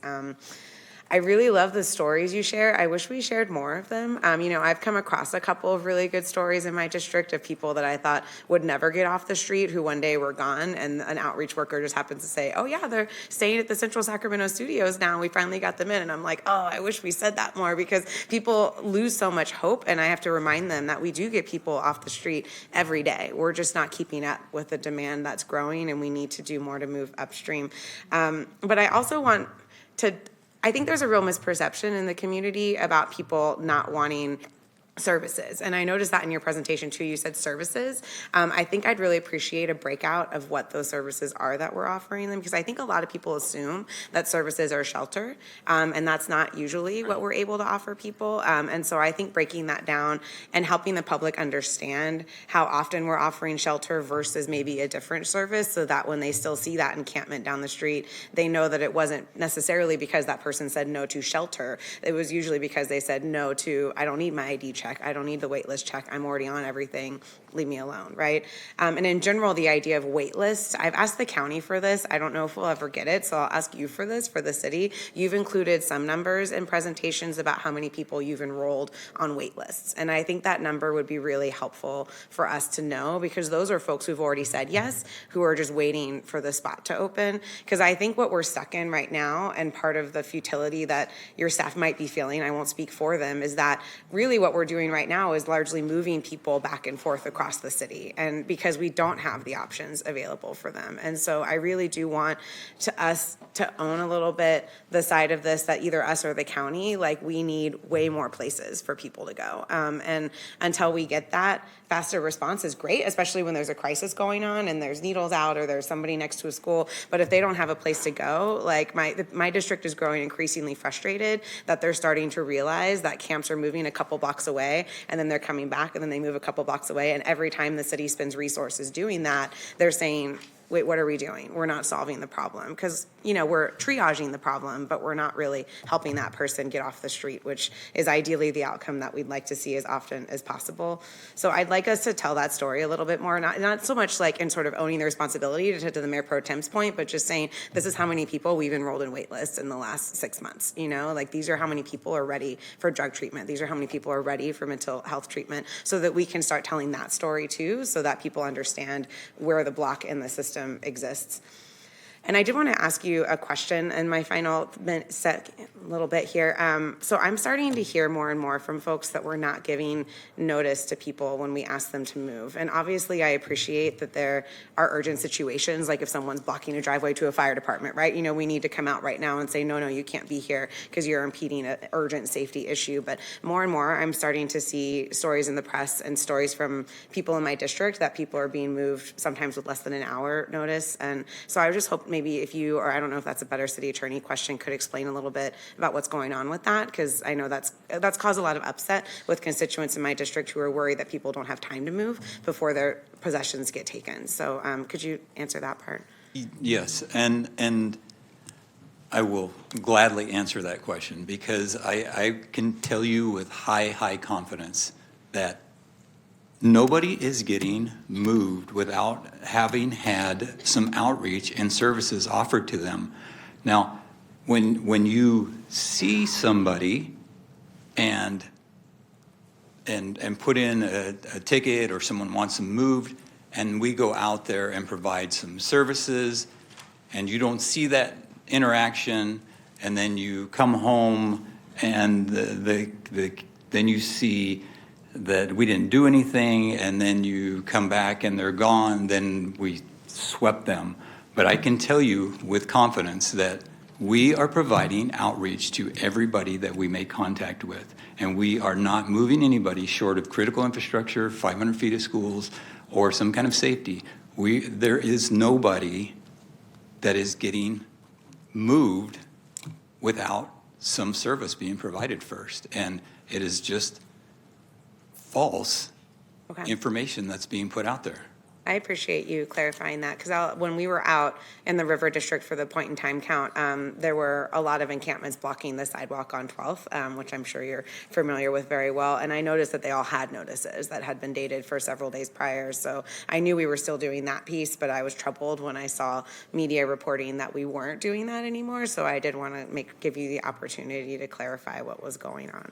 Thank you. So thank you for saying that. And again, I'll just end by saying that, I think we have an amazing team here, colleagues, and I hope that all of us who've interacted with them would agree that they're making a lot work with very few resources. And I just want to reiterate that what I think they need are more places for people to go, and what that looks like. I just want to keep that on our frame, because they're doing the best they can. I think Roseville Road, is full, last I heard already. So it's like, how do we, give them those opportunities and keep those new projects in the pipeline?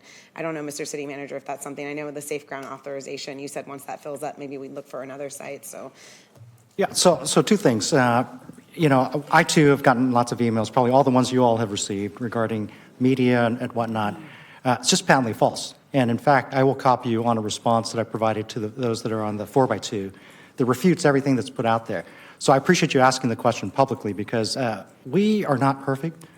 We do our very best with limited resource to try and provide help for people, but we're also trying to balance the issue of keeping doing the clean and safe with keeping the sidewalks clear and schools and the whatnot. With regard to opening up additional sites, that's going to be part of a discussion we have as part of budget, the council priorities. What is it that we want to do? Once we get done with all these presentations, right now I don't know what these service level reductions look like, or budget reductions. They have not been presented to me yet. I have all the departments formulating their plans to me for review. I will compile those and make some recommendations to this council based on things I've heard from you all. And be clear, you all can take a look at the recommendations and say, thank you, Mr. City Manager, we want to do something completely different. And I will give you the ability to take a look at those things we've considered over these next few months here. But one of them is this idea of expanding more shelter on top of the Roseville Road location. So it is going to be a very interesting discussion, challenging, but good news is some of the state money, thanks to the mayors, coming in at a greater clip than we had last year. So keeping the shelter beds we have open right now seems like it's going to be fine. We still have to submit our application and whatnot, but it's all the other things that we're going to be talking about towards budget. And some of the questions that came up here, we can delve into more as we have those budget presentations.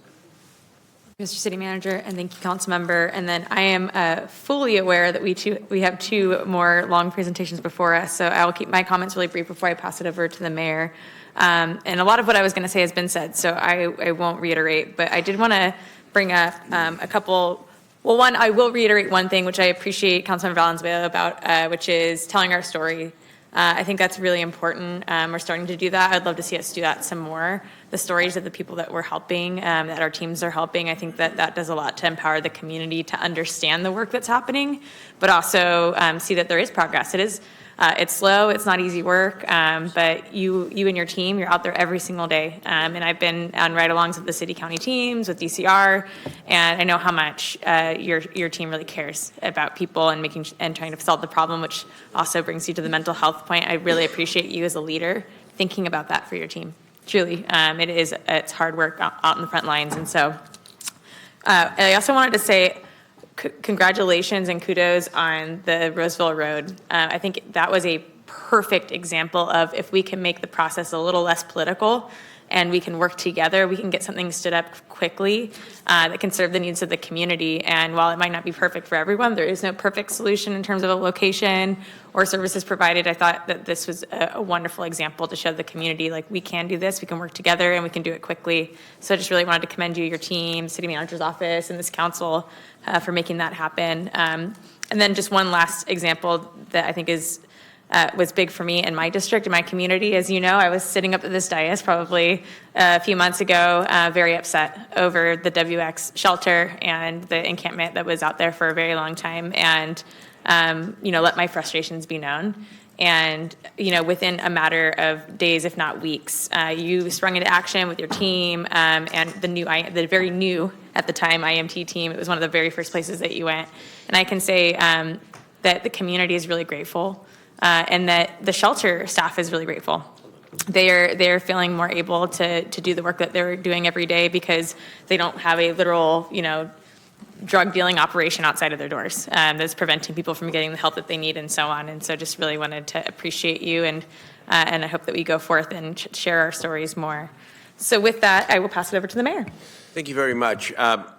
Vice Mayor, conferring with the city manager and with apologies to the police department and the men and women who are sitting in the audience. I think, we have a closed session at 4, session at 5. I think we will put off the police department presentation so that we're not rushing through it.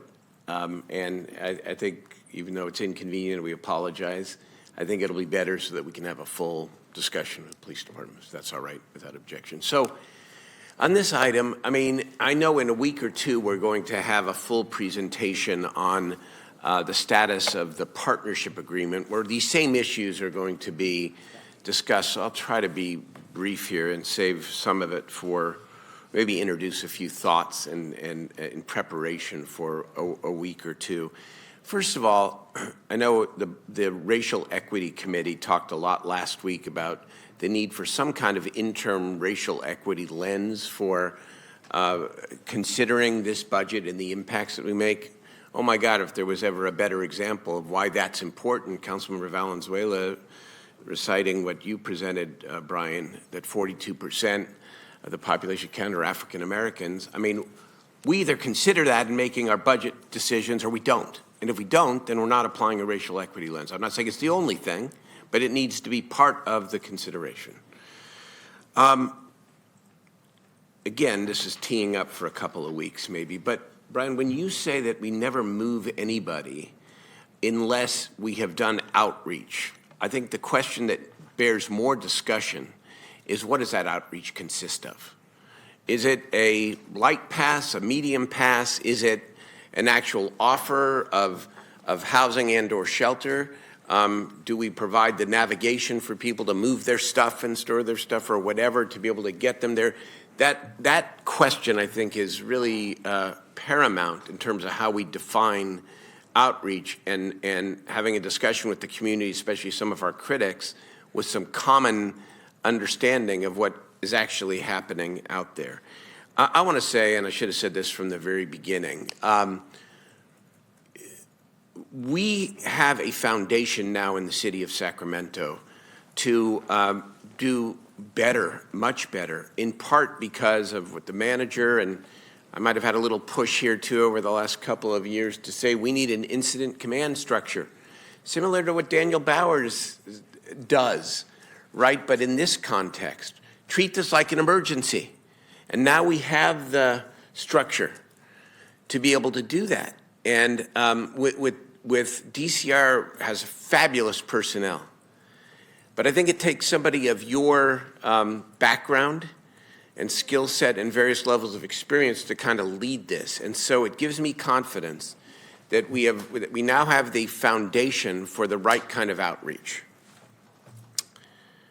And we know it is a tremendous work in progress with a long way to go. So planting a couple of seeds here. One of the discussions we must have, privately and publicly, is the expectations that we give to our neighborhoods and communities about when they are going to see relief. And we've talked about this before. There's two sides to this equation. One is the rapid response, which is 211, 311 generated, mostly, based on the heat map and all that. But there's another half of it, and that's what we're going to discuss in 2 weeks, the partnership agreement, where the multidisciplinary teams, as you described them, go on out strategically to the encampments that are the largest and some of the most serious encampments to try to do the full-on intervention to try to get people out into some kind of a better setting. And what I don't think we are doing, and I'm going to continue to urge that we consider doing it, is to actually put out a timeline, so to speak, and have every asterisk you want on it, saying that it's tentative and that it could change, because we don't want to be held to something that we may not always be able to live by because of exigent circumstances.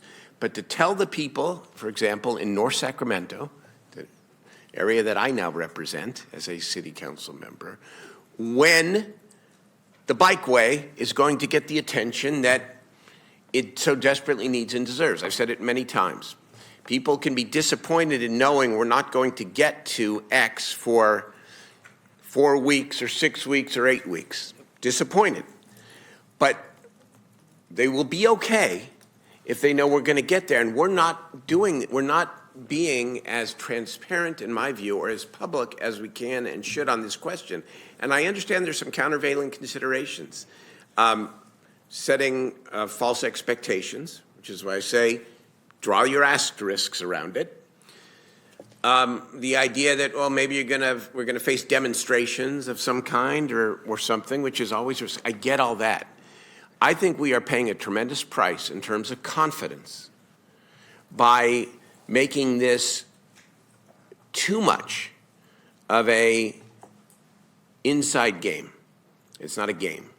And I think you're doing a tremendous job, and your team are doing a tremendous job. I think the foundation is being laid. But that piece of it I feel strongly about because the public deserves to know when they are going to get some relief. So I want to put that out there.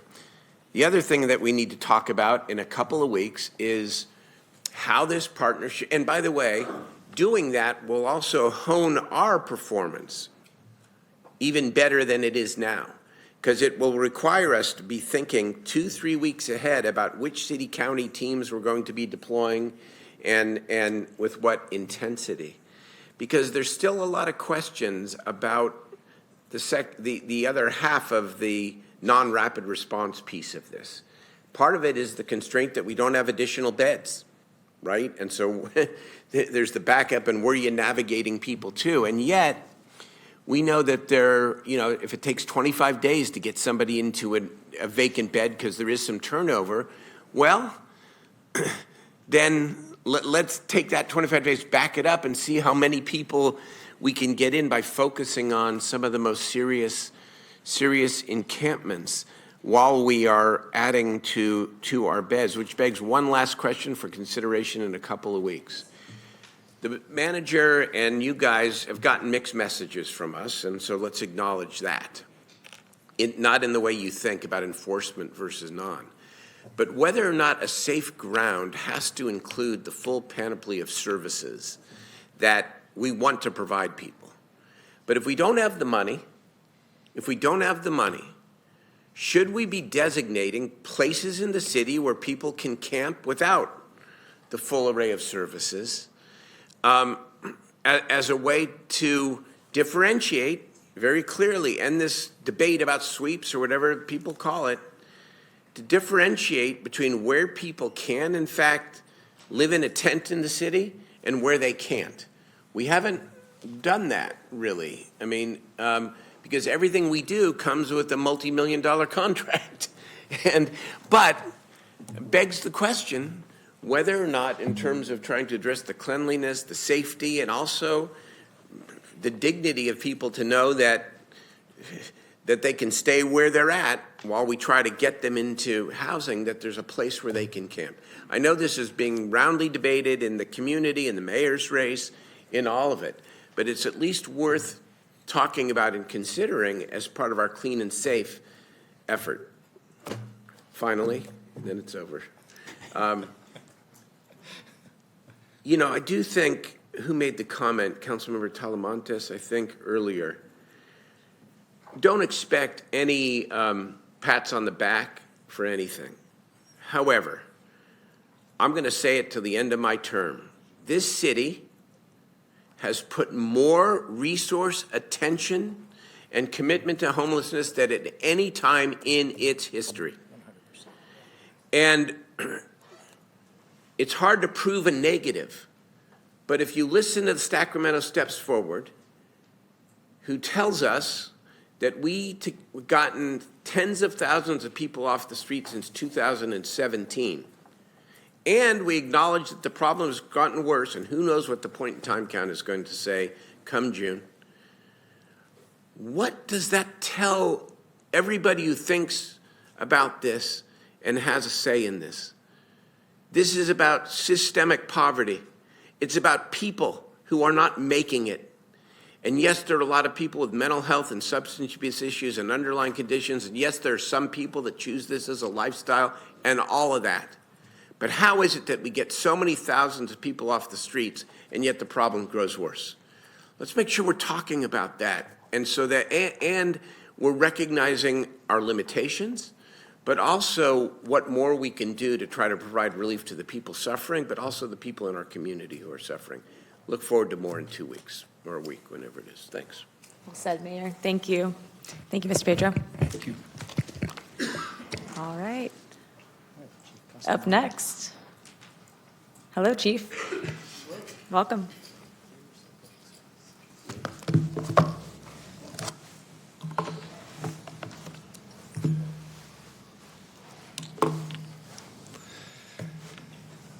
Good afternoon, Vice Mayor, Mayor, and members of the council. I'm Chris Castamagna. I'm your fire chief, and I'm going to walk you through our department a little bit this afternoon. We listened to a lot already this afternoon, and I was sitting there thinking about how I was going to open. Not that I haven't been thinking about this for months, but I'll say this. We are not a small department. We're a big department, but we're decentralized. We're in the communities. We're there for rapid response, and we are your Swiss Army knife when it comes to when things go wrong. We're there all the time, and we're always ready. I'd like to take a moment to thank the folks in the audience. These are the division managers who make this department run every day. The folks that can't be here are the firefighters that are in the community working right now. And I'll talk a little bit about that for a second. This weekend was a busy weekend. It was shaping up like last year's New Year's Eve storm. On Saturday, we had a pretty horrific fire. We were really busy. We were spread thin. You're going to hear me say that more than once. But our members took the time.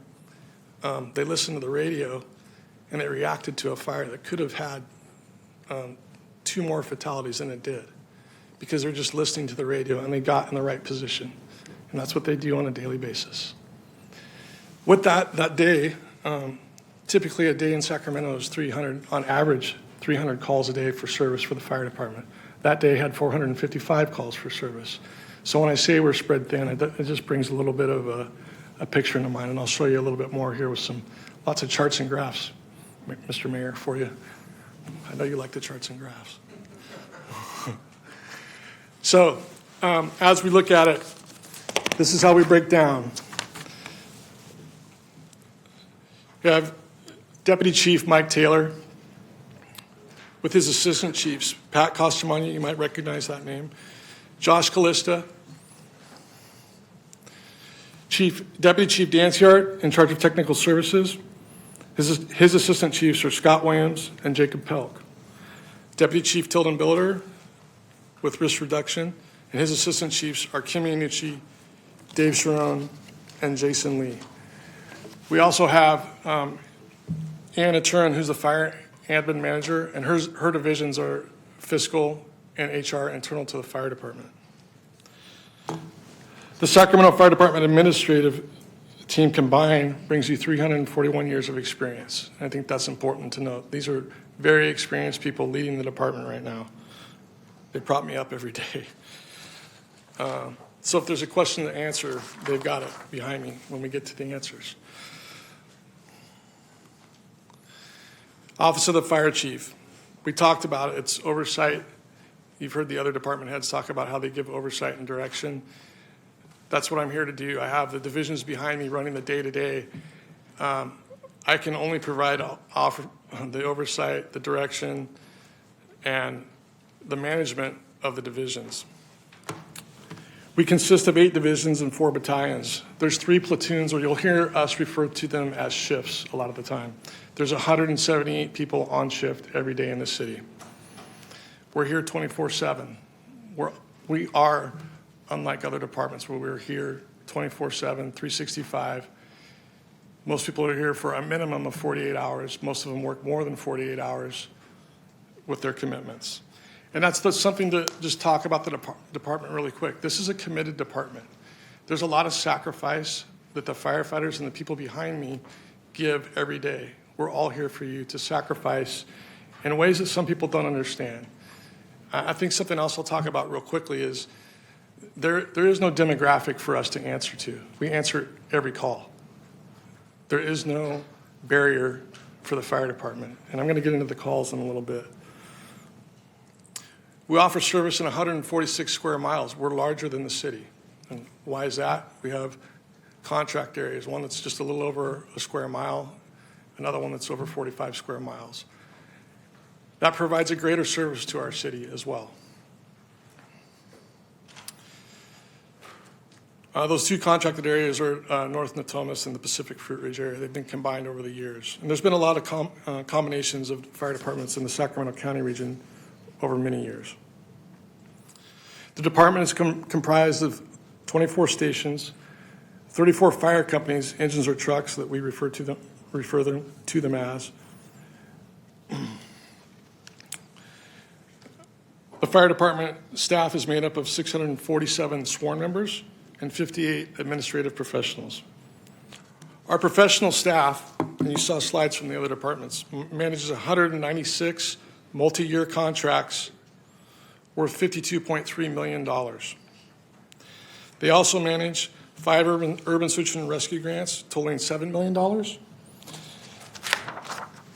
and another 5 grants that equal the $7.5 million. 10 grants in total. Our total budget is near $192 million. And as you can see, 89% of the funding that the department receives goes towards those core services, the priorities of the city. And I can point back to just about every priority in the city, whether it be the unhoused, protecting the shelter that we do have, and obviously public safety. And I'll talk about that a lot in this.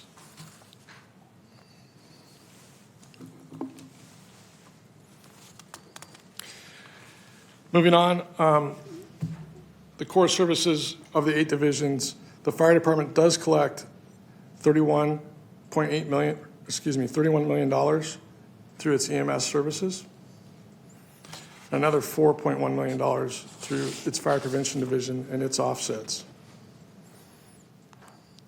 I'm sorry, Chief, could I ask a question just while you're on that? Yeah. How much of that 31 million, like what's the percentage of EMS costs that covers? Is that like, I'm assuming? The money that we bill out and receive back and offset goes back directly to EMS services. Does Okay. that answer? So would you say all of the EMS is covered by reimbursements? Okay, thank you.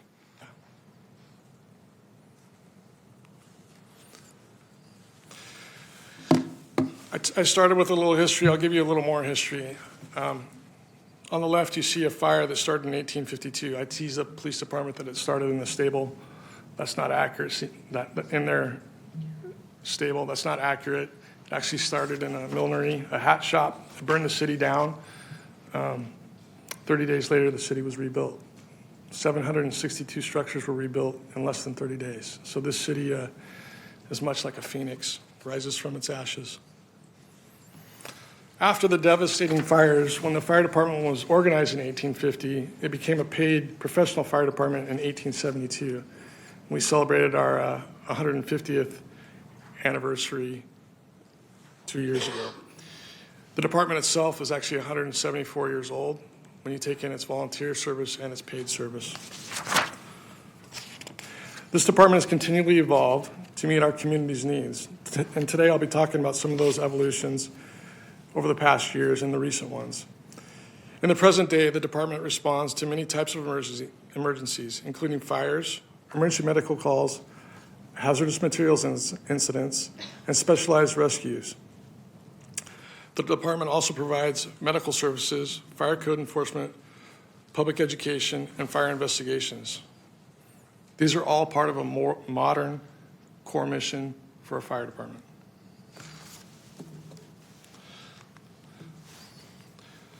This is a breakdown of our call volume. What you see is the upward trend of the EMS calls. Property calls or fire calls, and then the small green line, flat line, is our hazardous materials calls that affect the environment. This is over 30 years, this trend. While fires have more than doubled, EMS calls that you see there have grown 6 times since we started the EMS service back in 1985. In 1994, we started our transport service. Our concern is with neutral staffing patterns in the department. It necessitates us to continually evolve to meet the needs of our citizens in new ways. But it comes at a cost to everyone who provides the service. And I say that because we are stretched thin at 109,000 calls. You see our members working mandatory shifts. You see that chart right there. It spreads our resources out throughout the city of Sacramento. And it makes weekends, like last weekend, tough for us to respond to every call, but we still do it. We manage it. We're getting to the point where we need to think about new ways of managing it, and we have. What you see in front of you is Squad 4. Squad 4, in the picture to the right, started working at Station 4 on January 9th of this year, and it came out of necessity. We had a station closure. We worked with Public Works and found a way to move companies around, address an issue at a station, and at the same time we were able to trial our squads and see how they worked. And they've answered hundreds of calls. You have one in Midtown at Station 4, and there's another one in South Natomas at Station 15. This helps us keep the frontline apparatus, the engines and trucks, available for those more critical calls, while a squad can go out and address the needs of the public in the everyday call that we see all too often now. We talked about the incident management team. Incident management teams are not foreign to the fire service. We use them for every type of major incident. Growing what the incident management team can do will be part of our future. It helps us, we're not going to erase calls, but it helps us get those calls to the right place at the right time and defray the number of calls that we're going to with your fire department's equipment.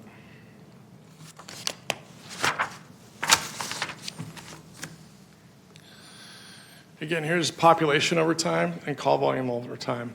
It's really hard. I tried a bunch of different ways to show this to you, but population is growing fast, but the call volume is growing faster. And a lot of that comes from the surrounding areas and the growth in the city.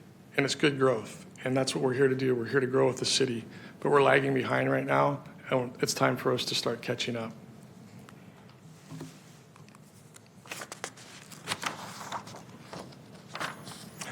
I want to take the time to introduce some of our divisions. First, I'll introduce our EMS division. You can see their number of staff members when they're fully, every position is filled, and their budget, their annual budget. This is a fully blown out EMS division. And when I say fully blown out, that means every position is filled. The diagram right here shows the division the way we see it in the future. We depend on our valued employee participation through additional work to provide quality improvement programs. We know from our results that these programs are work. Currently, we're depending on reassigned medics to fill roles that would normally be filled by a nurse or an advanced practitioner. But we're making it work. Here's some of the partners the EMS division continually maintains relationships with, and that's important for us because every one of these partners is helping the fire department and the men and women on the street day in and day out. The key to this was described earlier, but the people who make and build these relationships are what we depend on. When we have a bunch of our medic units at a hospital, we can go to the hospital and talk to staff and see which patients we can help get released and get our medic units back on the street.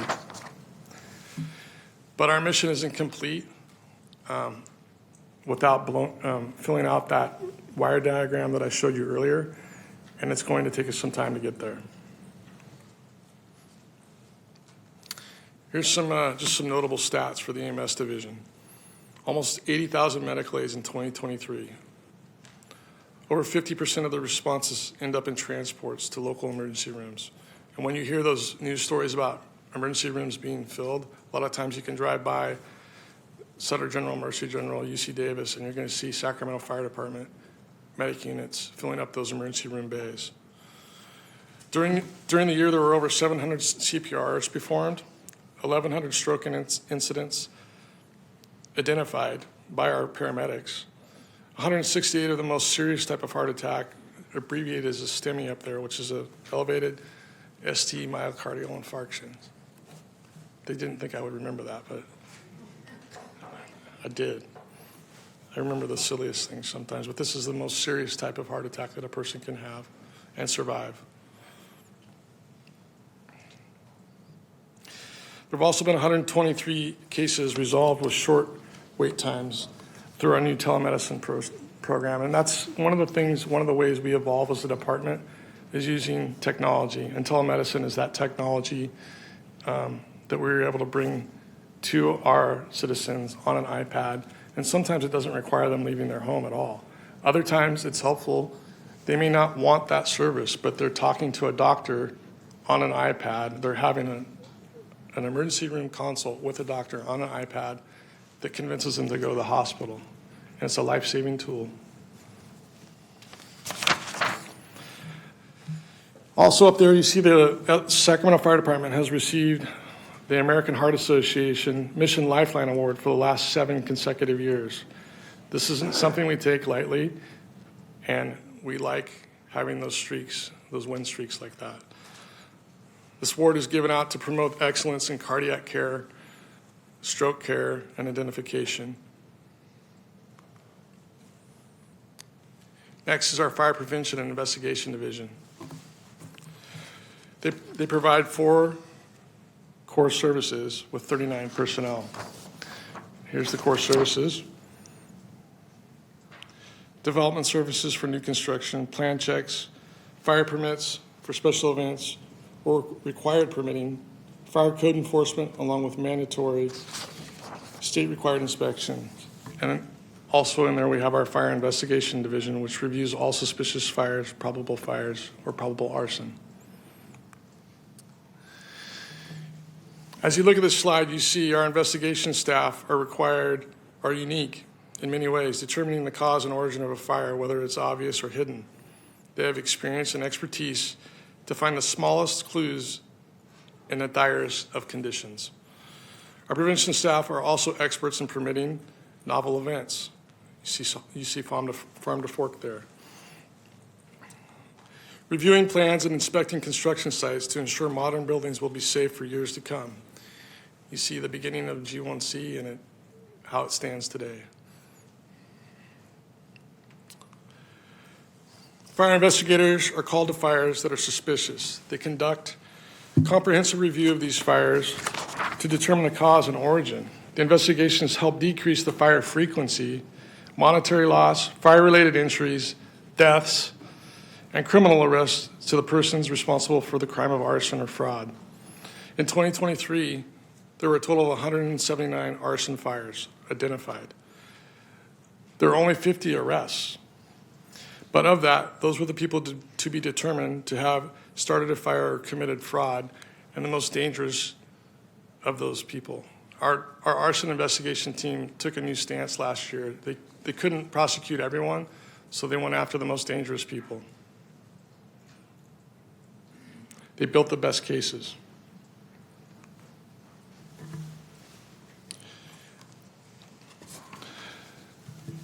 Fire prevention also creates an annual offset of $4.1 million through permitting new construction fees and code violations.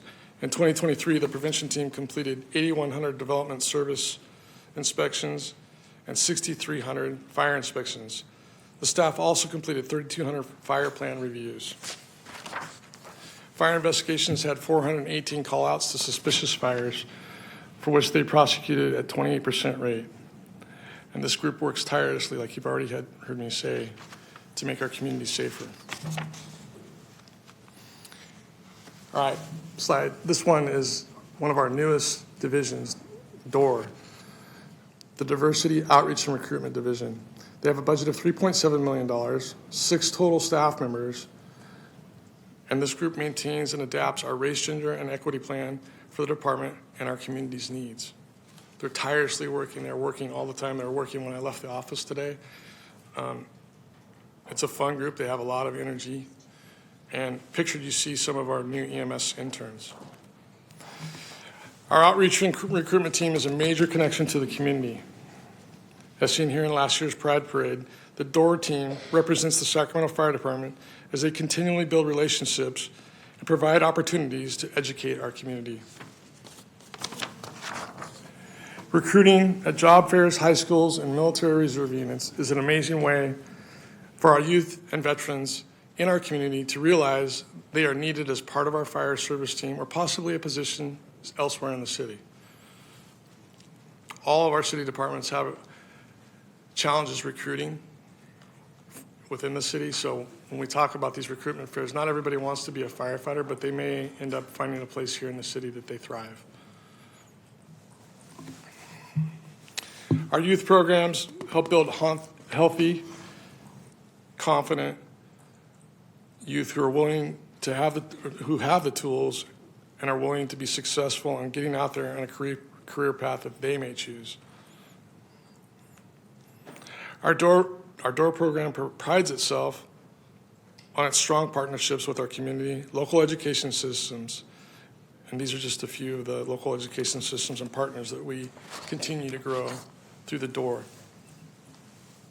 And this has just been built over the last 2 years, so I can't say enough about this division and these programs that they run.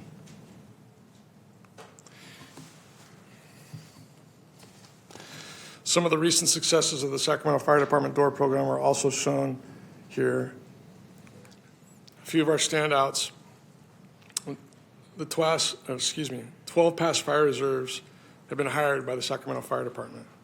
11 fire reserves are currently in the EMS trainee program, which has a total of 20 students. There are 122 fire reserve participants who are currently employed by local ambulance services, private ambulance services, or enrolled in an EMT paramedic program, upgrading so they can be hired by this fire department. Between the fire reserves and our other programs, We hope these people will be ready to join the Sacramento Fire Department as full-time employees with the experience they're currently gaining. Our youth programs have been very successful in bringing these people on board and getting them to the EMT program. We had it in the past and we have it again, and we know that we'll continue to fill this program. All right, next, fire suppression. You'll hear us refer to it a lot as fire operations. This is our biggest division. They're forward-facing, they're out there, they're the men and women that I talk about that are in the stations right now. They're in the stations all weekend, responding to those calls that I spoke about. The operations division of the Sacramento Fire Department is also very flexible and diverse. It's the frontline public safety response force that we depend on. These two maps right here show how the city is broken down, and I hope they're better for you on your screen. But what you see is there's some light concentric circles on the map to the right. Those are the response areas for the company inside the center of the circle. The map on the left, it's kind of overwhelming. Those are just arson fires. It's a heat map showing where the arson fires occur in the city. There's not a council district that isn't involved with a crime of arson. Again, this shows the battalions as well. The battalions are noted in there. They're just hard to see, so I'll explain it for you. There's 4 battalions that break up the city, and those 4 battalions have between 6 and 8 companies that they're in charge of. And usually on a major fire, a major incident, you're going to have 2 battalion chiefs that go with the companies and manage that incident. If it gets really big, the assistant chiefs sitting behind me and the deputy chiefs also respond out as well as I do.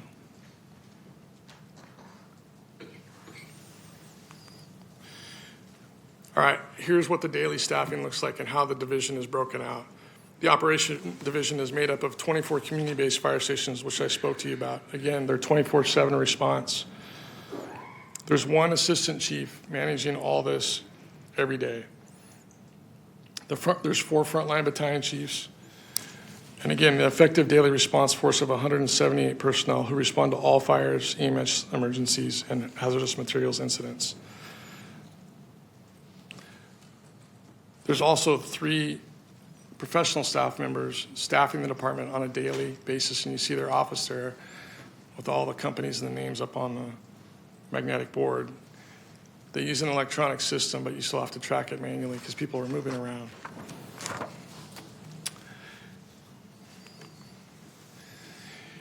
This department responds to major emergencies, and this collage of pictures just is pictures over time. There's a 5-alarm fire that we stopped. We didn't burn the city down.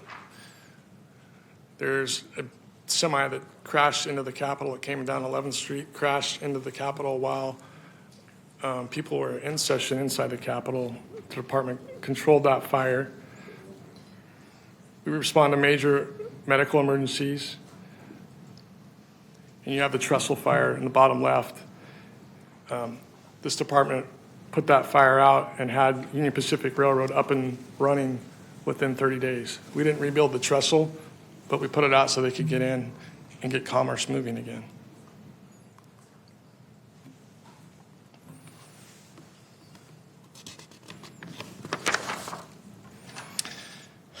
In 2023, operations spent 200 hours planning for special events.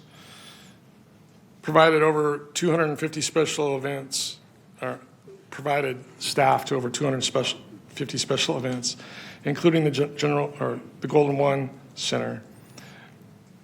Those costs, actually we were able this year to recover costs to the tune of $274,000. So that went out for our planning hours and our time on scene with those events. Right now with the movie that's being shot here in town, we've been out, just like PD and the other departments, providing assistance for those movie sets. Special operations is part of the operations division. It consists of 2 Type 1 hazmat companies, a single Type 1 rescue company, 4 boat companies, 1 FEMA urban search and rescue team consisting of 200 personnel, and those are from our partner agencies too. Special Operations provides hazardous materials mitigation, special event support and coordination that I already spoke about. Personnel assigned in the Special Operations Division receive special training through our FEMA partners, and on their own, they'll go out and get specialized training. And it supports all the unique technical rescue calls that we go to. So we did save Santa Claus's life, so if your kids ever ask, that's him stuck up in the power lines. The center picture with a lot of blue in it is our folks doing a tower climb, and way up on top, there's a lady who was having a psychiatric emergency that they were able to get down safely and lower to the ground without getting her electrocuted. We had a person get in the old city water tower there.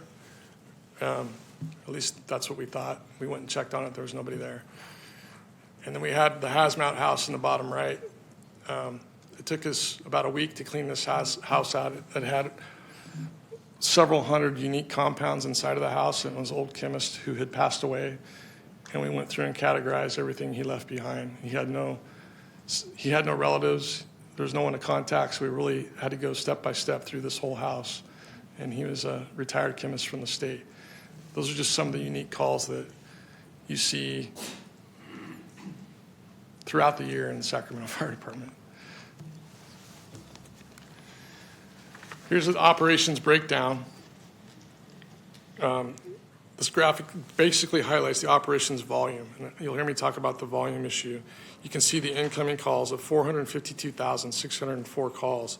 Those are what gets sorted down to the 109,000 calls that are actual responses for the department.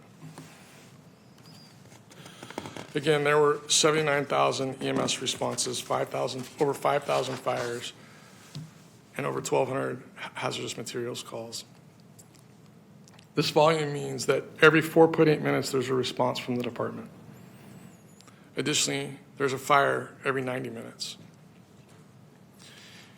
Our call volume increases on average by 3% a year. And it continues to escalate, and we continue to meet those calls with the staffing that we have. Our Support Services Division is probably one of the most challenging divisions. It was a division I came from. I won't say I know the most about it because it's always growing and changing. It has a small budget of $8 million to take care of those firefighters, the 24 stations, and over 34 buildings that we're in. They take care of all of the department's logistics, all of our fleet, and they coordinate with the outside departments. Here's the internal, what it looks like, how we break it down. You see fleet and facilities to the right of logistics. It's because the assistant chief in logistics is constantly coordinating with those outside divisions in the city to get things done at those decentralized stations. It's a good way for us to be out in the community, and we have good relationships with those other internal departments within the city.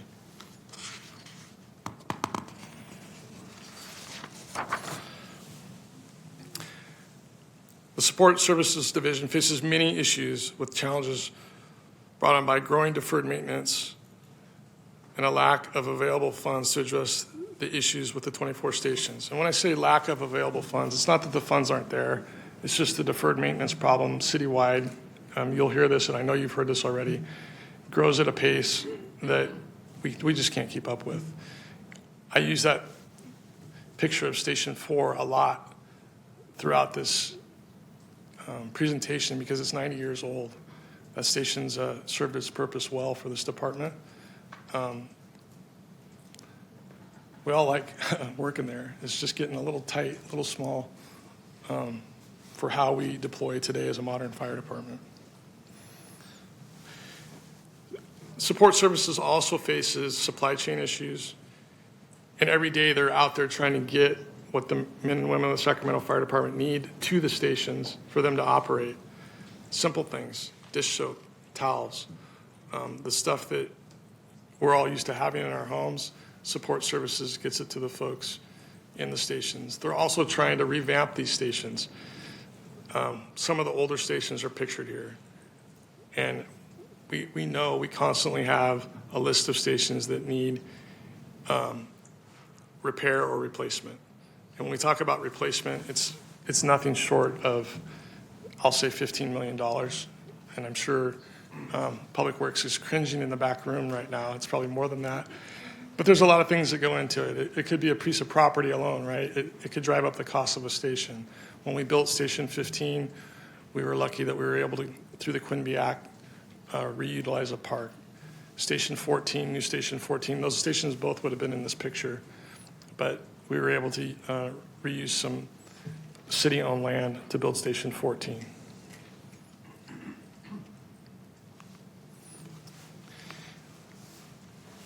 The core services of the division are providing, again, station supplies, but it's not just that. It's respiratory protection equipment.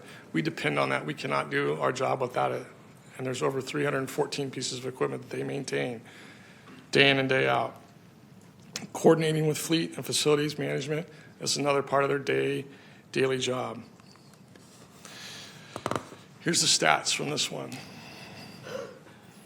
85 fire apparatus that are maintained in our city's shops, and we're proud to have them working on it. We know that we're getting a good product.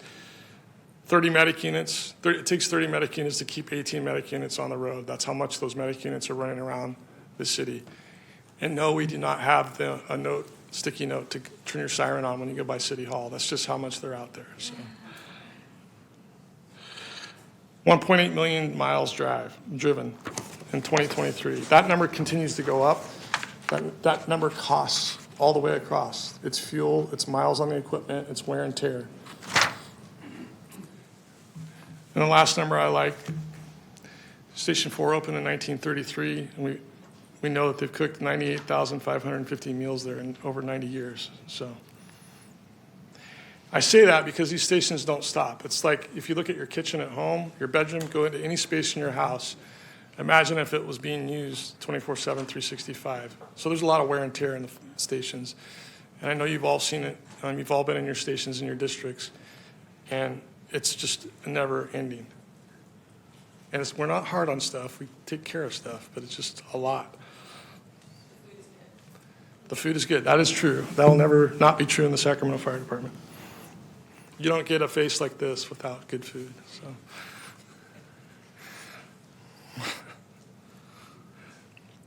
The core services of the Fire Communications Support Services and Technical Services Group consist of communications, IT data management, and this group is comprised of only 4 personnel with an $8 million budget. It's an $8 million budget because everything they handle is expensive. It's technology. We're always chasing technology in the fire service.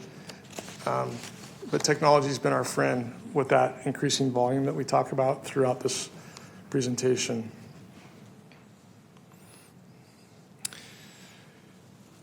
Fire Communications Group oversees the radio systems, station alerting. Those are the wake-up bells that you've all experienced, I think.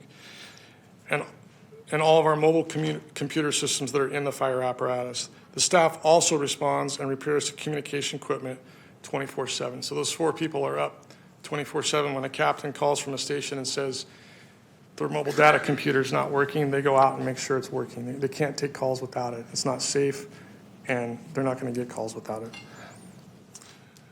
The assistant chief and captain support the regional fire communications center as well. That's another thing that's different than the fire department. Our fire services are dispatched through one regional center. Law enforcement has their own dispatch center in the city of Sacramento. But with that, we have the ability to receive aid and give aid with the other fire services in Sacramento County. So that's a benefit to everybody, all the citizens in Sacramento County and the city of Sacramento. The assistant chief in communications and IT is also in charge of data management. He oversees all of the fire department software, cellular devices, and ensures connectivity for the department at all times. And then when I say at all times, I mean throughout storms. We've had our communications center go down, And he's the one that's out there in the middle of the night getting us back up, whether it's cell phones and portable radios. He's making sure that we're receiving calls and not missing calls.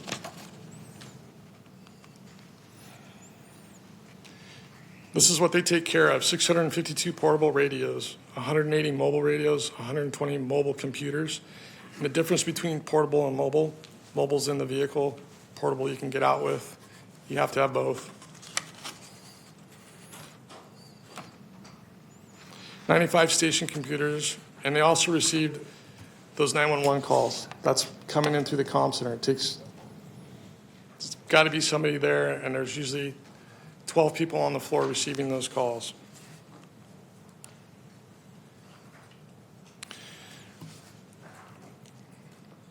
The training division with the Sacramento Fire Department has a budget of $4.2 million. It has 12 assigned personnel. The Sacramento Fire Department is a very recognized leader when it comes to training, and it's multidiscipline training. We collaborate with over 20 different organizations, and these are just a few of our partners in our training.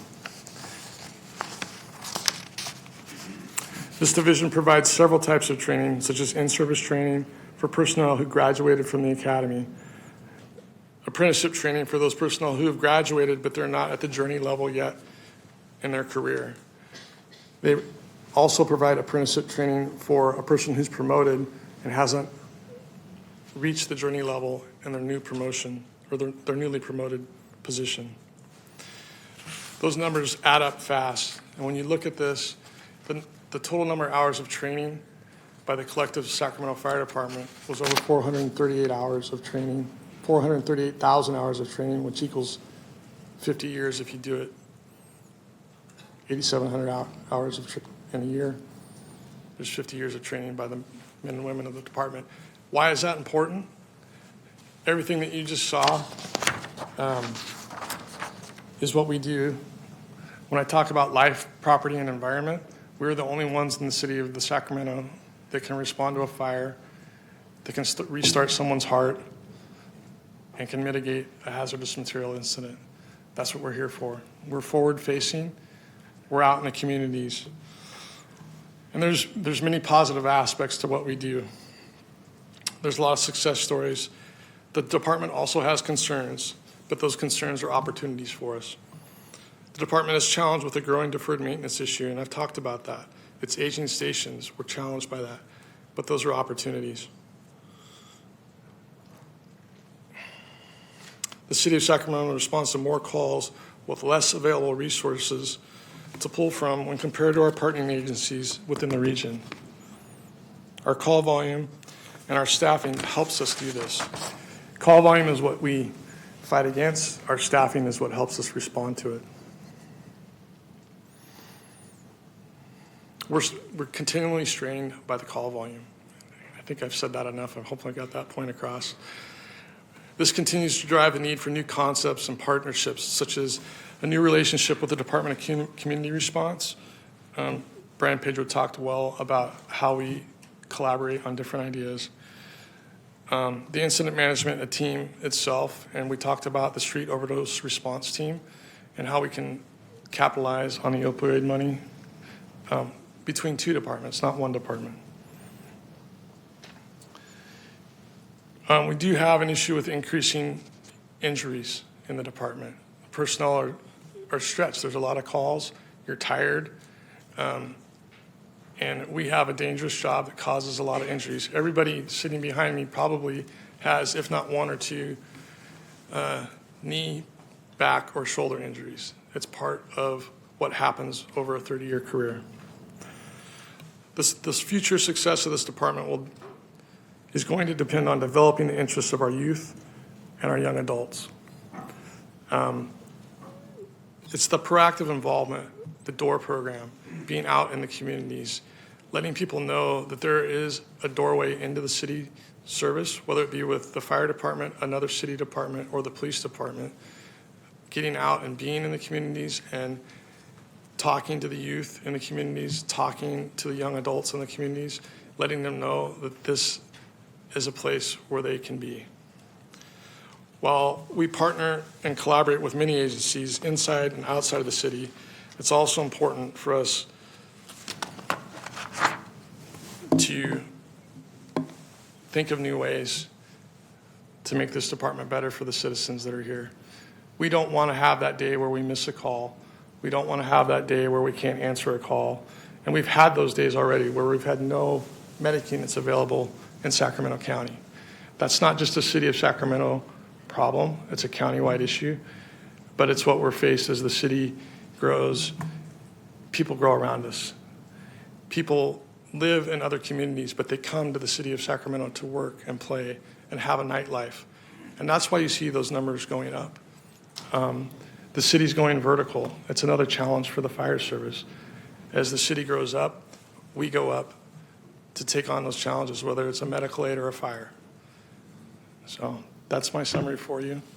I'm here for you if you have any questions. All right, thank you so much, Chief, for the very thorough presentation, and always really appreciate the professionalism of the department. I've had an opportunity to go see different fire stations, including one in my neighborhood, and do my ride-along, and it's always really amazing to me the amount of work that can get, oh, that's really bright, the amount of work that gets done with the number of people, and as you just said, it's always growing. As our city grows, so does the needs. So just appreciate that, and I'll pass it on over to Mayor Pro Tem Karina Talamantes. Thank you. Chief, I'm going to put you on the hot spot. What's your favorite meal to cook at the station? Polenta. Polenta? Yeah.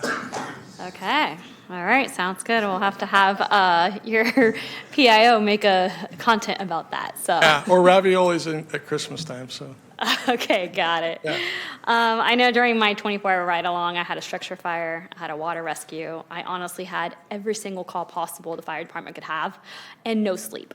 I did bring my comforter and my pillow. I got no sleep. So just ever since that experience, I mean, every day I'm thankful when I see the fire trucks in the neighborhood. I'm like, oh, is that fire truck 15, 18, 43? And if I see one that's not in Natomas, I'm like, oh, they're really busy. That means that someone from Del Paso had to come down, someone from downtown had to come down. I'm just hyper aware of that, since my experience. But I was curious about just how the fire department is experiencing significant mandatory overtime and brownouts. I know that you didn't get a chance to touch base on that in this report, so just wanted to hear how we're dealing with that. Well, I'll tell you, brownouts or temporary closures, they were north of over 100 brownouts last year. So that pours into the mandatory overtime. And that's what I was talking about earlier, the dedication of the men and women in the department. They're the ones that, mandatory is mandatory. They're getting held at the station. And that's why I say they come to work for a 48-hour shift. They're usually there longer. How do we combat that? We fill those vacancies.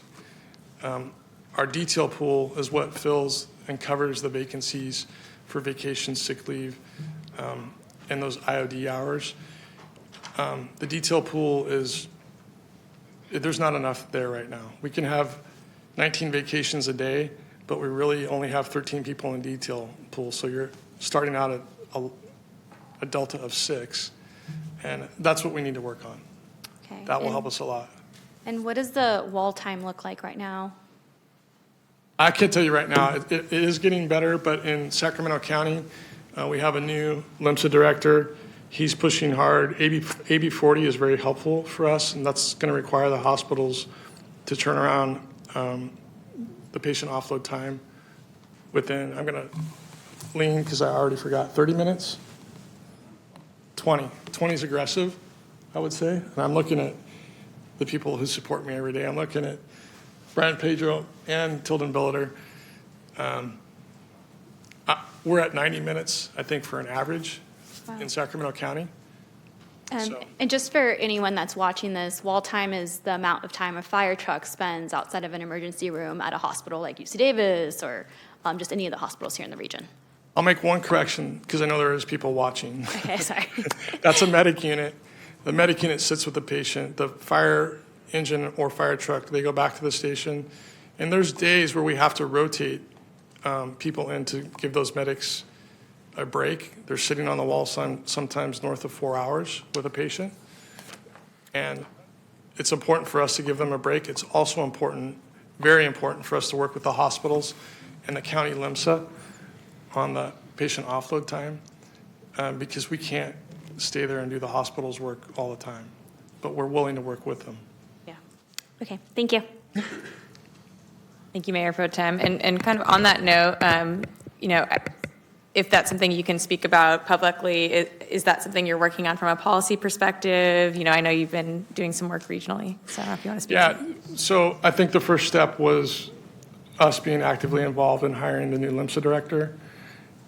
He's been very helpful. We have AB 40, and What we is also. AB 40? Can you describe AB 40? AB 40 is the ambulance patient offload time bill, and it's where we work with the hospitals, and they're supposed to turn over the patient within 20 minutes. So from us hitting their back doors, giving a report to the nurse, in 20 minutes, they go from our cot to their cot.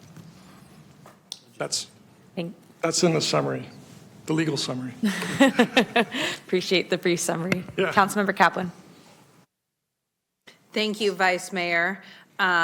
Chief, we've talked about this, you know, as I'm a proud former school board member and having a hand in creating our public safety academy that we have at Intercom High School. And, you know, increasing that pipeline, but always part of it is they graduate high school, they can't necessarily, you know, jump over right away. And how do we bridge that gap?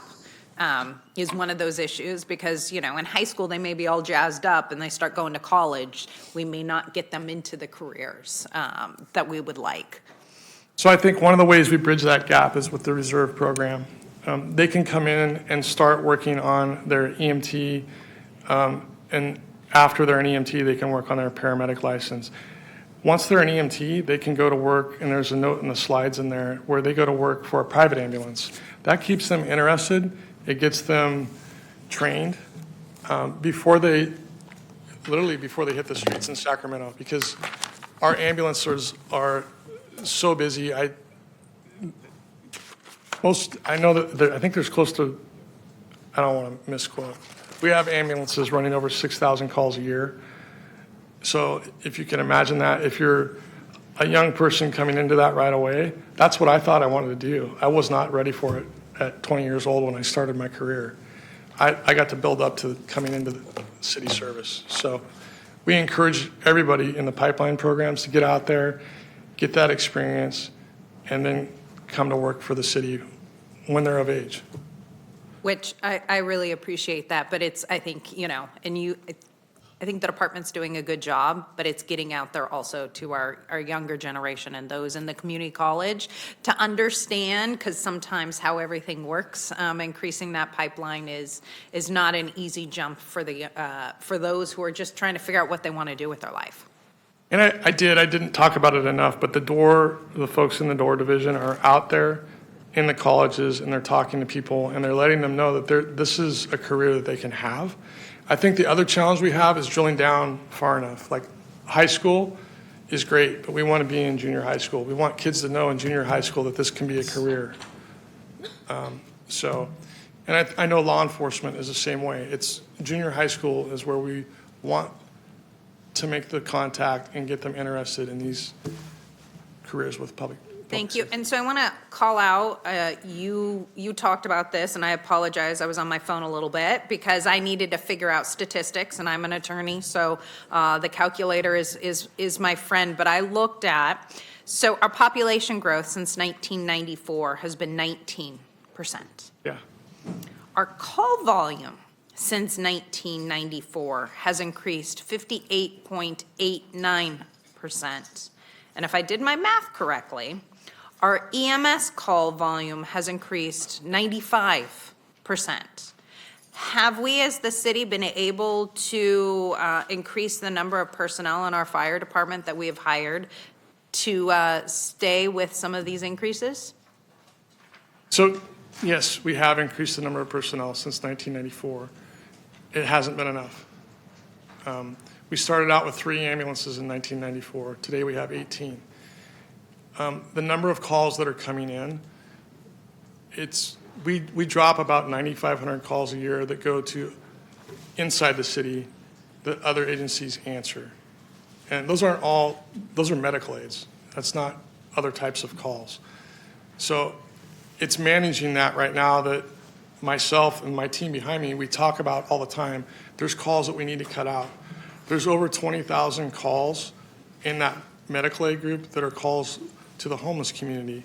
Not every one of those needs a paramedic unit, but it does need somebody to go out and see what they're calling about. And when they come through 911, that's when you talk about alternate 911. You want to keep the person going to services, but not to a hospital, because it adds to that patient offload time issue that we have here in the city of Sacramento and Sacramento County.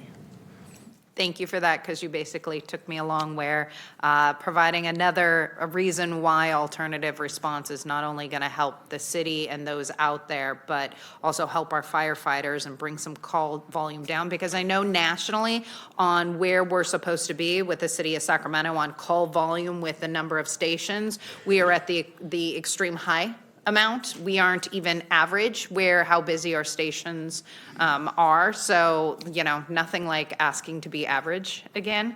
But I know that when we look at that is something we need to do. And if an alternative response model can help bring down that call volume, again, thank you for working with our incident management team on this, because we got to look at different ways of doing it, and you've made a case.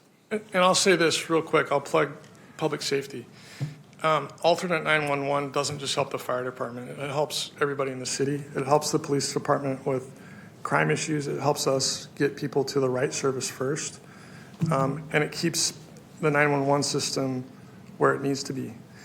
You talked about call volume. That little Station 4 has one company in it and runs 6,000 calls a year. Some of those stations run 6,000. You'll have an engine running 6,000 calls, but there's two companies, and there's some sharing that goes on there. We're maxed out at a lot of our stations. At 3,500 calls a year is where you start looking to put in another company. But the companies alone don't solve this problem. And it's what you're talking about. It's finding new ways to solve the volume issue that we're dealing with. Thanks, Chief. Thank you. Councilmember Guerra. Thank you very much, Vice Mayor. Appreciate this. I'm going to focus my comments in two areas. First, I'll start off with, we're moving into, obviously, another tough budget year. And one of my concerns has been, how we're planning on the infrastructure side for the long term. And I think back about the first time when I went as a president for the Tahoe Park Neighborhood Association to have dinner over at Station 10, and remember seeing how old the station was. And shortly after I was elected to the council, and you and I had lots of conversations about Station 10 and about the wood rot, the roof situation, the showers, the exhaust coming into the barracks. And first, I just want to thank you, because when we brought those issues to mind in your earlier capacity, I think we have the benefit of having you where you've had 3 generations of fire service in your family, so you've seen Sacramento's evolution. But we were able to provide some of those exhausts, some of the improvements to the showers so that they weren't pooling up, and even the new kitchen, for our constituent, who's also part of the SURF program, Kathy Winkleman, obviously was a big advocate for that, but I'm very proud that our office was able to push for improvements in the kitchen, because as you mentioned, that's our personnel that's living there, 24 hours a day, and that quality of life, and just the health and the health of the firefighters is critical. But Station 10, Station 4, our Station 60 are just some examples of our fire stations that were built in the 50s. 14, don't want to go into the history of the cost and what ended up with that, but I've got a significant concern about, this is part of more, when you look at our CIPs, long-term planning, I do feel that we need to start figuring out, even with the 2-year difficult years ahead, how we're actually going to tackle that. So, as we move through the year, I'd like to understand, okay, what is our strategy? I mean, obviously, my preference would be to level Station 10 and rebuild a new one. Look at what are the multiple uses that we could use for that space and that land that we have, that also provides an additional benefit to the community, but also provides us with the right type of capital. I mean, Station 60 right now provides a lot of the assistance in the industrial area as well with Station 10, but we still have Station 9 that's been closed. I mean, I think we use it for the cadets, is my understanding, and some training, but we still have that area that's still closed.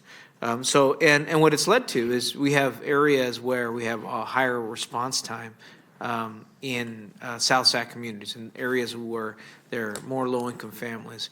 And I know we can't get there overnight, but I'd like to start thinking through what is that strategy to provide, one, not only the deferred maintenance in these stations that we have, but also making sure that as we grow and as the industrial area is growing, where the positive benefit of manufacturing and whatnot that's happening in industrial areas is a very positive thing.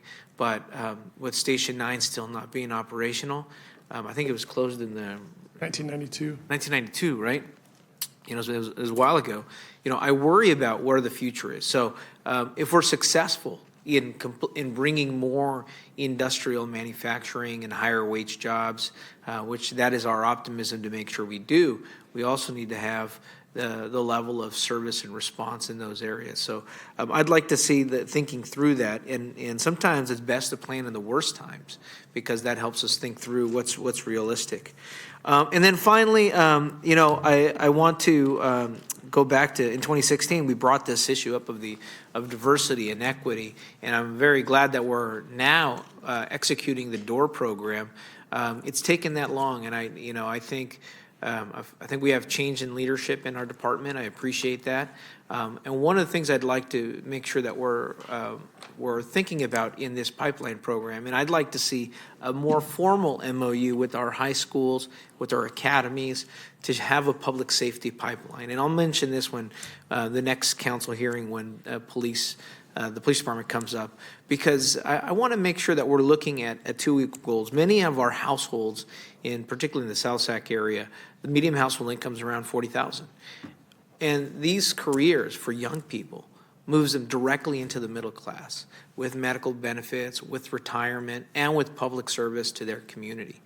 And I do see that it's also an opportunity where our communities are so diverse to address the fact that we still have less than 30% of the department that is, people of color and women in the fire department. I do think that there is multiple benefits of making sure that as we go through this crunch time in this close budget year, that we don't cripple the ability for us to continue to recruit locally, and to also address our income inequality that's in our city by looking at these careers that the city offers.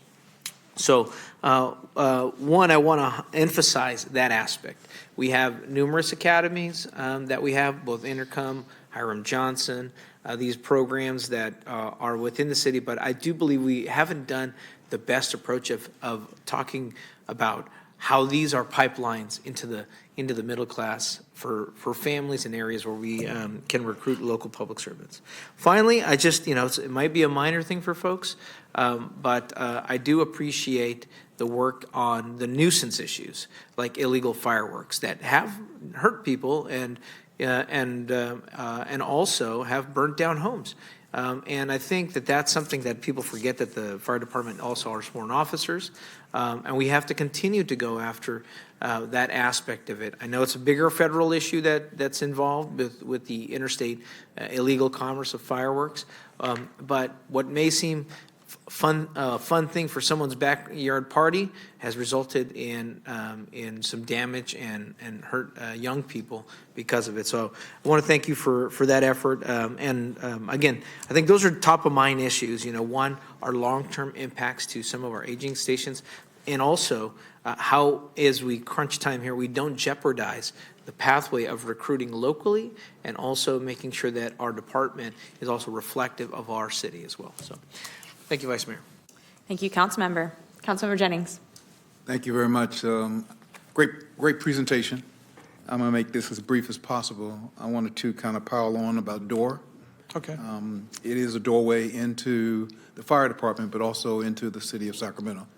And so a lot of those kids that are going through that program, whether it's through your youth academy, the girls camp, the career technical education programs, they're absolutely looking for an opportunity for a career, not only in the fire department, but in public government. So want to acknowledge that and just say good job on that. Want to acknowledge the 250 public events that you're doing annually, because when you're out there wearing that uniform, looking better than I did when I was in my uniform, you're out there impressing a lot of people, and they're looking at potentially a career where they can take care of their families for a long time. So I'm glad to see you out there. You're doing great work while you're out there.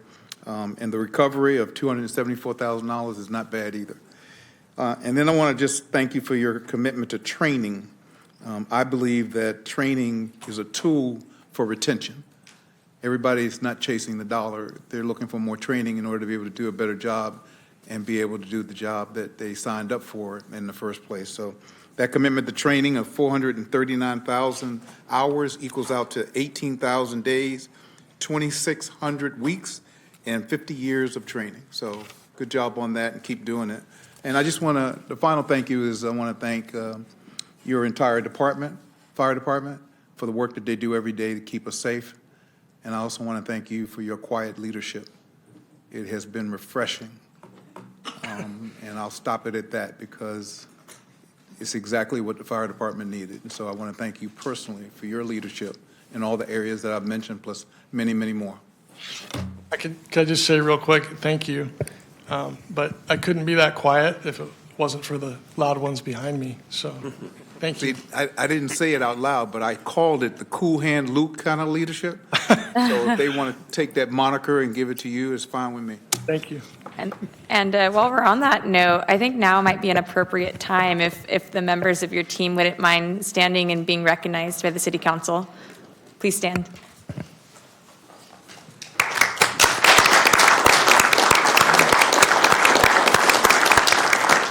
Thank you for all your hard work and your service to the City of Sacramento. And now, Mayor Steinberg. Very briefly, I started with a Costa Magna, and I'm going to end with a Costa Magna. Pretty good. Pretty good. And I think that's two great leaders. Thank you, Chris. And to your entire team. There's so many things to comment, and I'm going to leave it at this. One form of alternative response has been the development of single role. Yes. And I just want to thank you, and I want to thank Ryan Henry, and I want to thank 522, because that doesn't happen without collaboration. And by the way, it didn't happen for some years because the relationships and the chemistry was not right, and now it is. And that's going to go, I think, a long way towards improving some of the demand needs that you've laid out, but also hopefully save us some resources over the long haul, maybe to expand the fire service in the way that we need. The other thing I just want to say, and this is, we're going to hear the police department next time, I'd like to have a separate workshop. I know the city manager's not sitting here, but sometime in the spring around the whole issue of alternative response. I think it is worth a full afternoon of discussion broadly. Because, you know, the fact of the matter is police and fire, I know you tease each other, you know, rivals on the football field and all that, but you have so much in common, including the fact that you both are first responders to way too much, that you don't have to be. If we really have alternative response, we talked about in the homeless area and the mental health area, I think this is worth a broad discussion because, for example, you mentioned the state bill. I know there's other state bills pending. The question of whether or not your single role EMTs can drop people off at other than hospitals, which is an ongoing discussion that needs to be had. We need to understand it so that we can weigh in appropriately, because the emergency room cannot be the first and last resort for every single thing in our community where it's needed, of course. But, you know, I've experienced this with my ride-along. You know, the young people had too much to drink in the downtown, and friend called 911 because they were worried their friend was really sick. And, of course, the only resort was to come with the full-on engine and head right to the emergency room with all the wall time. And really, there's got to be alternatives in so many areas so that you can do what you are trained and equipped to do, which is provide life-saving care and treatment to people who need it and to fight fires. And I want a broader discussion with police and fire about this so that we can help you and maybe have some impact over at the legislature and weigh in on some of these bills, because I know there's scope of practice and a lot of special interest stuff going back and forth, but let's get informed in a public setting, and let's go make sure that we can allow you to deploy your resources most effectively and efficiently. Right? Real quick, may I say, I didn't probably speak about single role enough, so thank you for bringing it up, Mr. Mayor. No worries. Since we started ALS service, Advanced Life Support Services in 1994, single role will be the single biggest evolution for the fire department in its services. So it's so important for us to get it done and get it done right, and that's where working with the city partners, working with Local 522 and getting it done right gives us the flexibility to provide that service even better than we do today. So thank you. Thank you, Chief. Yeah. Appreciate it. All right. Madam City Clerk, do we have any public comments on this item? Yes, Vice Mayor, I have three public commenters on item 1. The first is Travis Castle, so Travis, then MVW, and then O.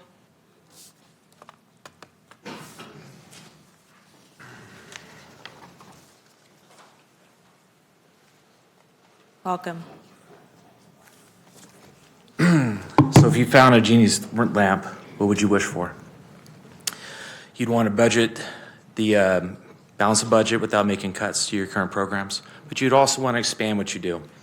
So you can help the homeless, help public safety such as fire and EMS, equality with the reparations and forgivable business loans that we covered on 16th. But you'd also want to help internationally. So human beings should be treated like human beings. Anywhere help is needed, we can provide for current needs such as food and medicine, anticipated needs such as legal support to get them to safety, but we can also rebuild homes. That way we're not adding to the refugee camps. There's over 30 million current refugees in the world. And we can also create a mural that would celebrate all the success of the program, as you see here. So this doesn't have to be a fantasy. You don't need a genie. All we have to do is make this an agenda item. This program will generate around $10 million a year in phase 1 alone, all without taxpayer money. It is funded with an 8-phase program where businesses, for $40 a month, support the cause that they want. They get a sticker, and they also get the discount card where they can advertise discounts. The public, for $20 a year, gets a discount card so they can enjoy the discounts and save hundreds of dollars by shopping locally. Rome wasn't built overnight. Stop. But it's built by Romans. This program will work. It's going to take work, and it takes a lot less work than writing grants that are increasingly unreliable. This is set up to help address this shortfall. I am not a nonprofit. I'm a retired firefighter paramedic. I created this because I'm tired of people suffering. I'm tired of people dying. Thank you for your comments. Your time is complete. Thank you. Our next speaker is MVW, then O. That is embarrassing.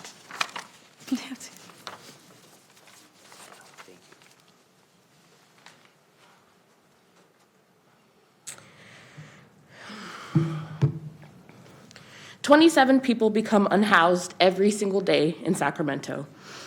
Over 1,200 children under the age of 17 are in Sacramento's shelter system. Over 3,000 still live on the street every single night. 42% of the unhoused in Sacramento are African American and look like me and Rick. Sacramento jail almost has the same exact amount of African-American people, but happy Black History Month, right? One unhoused person dies every other day in Sacramento. There are over 3,000 on the wait list currently, and it's over 30 days until something will open up. How many will die while they're on the wait list? 54,000 needles, but there are 0 safe consumption sites.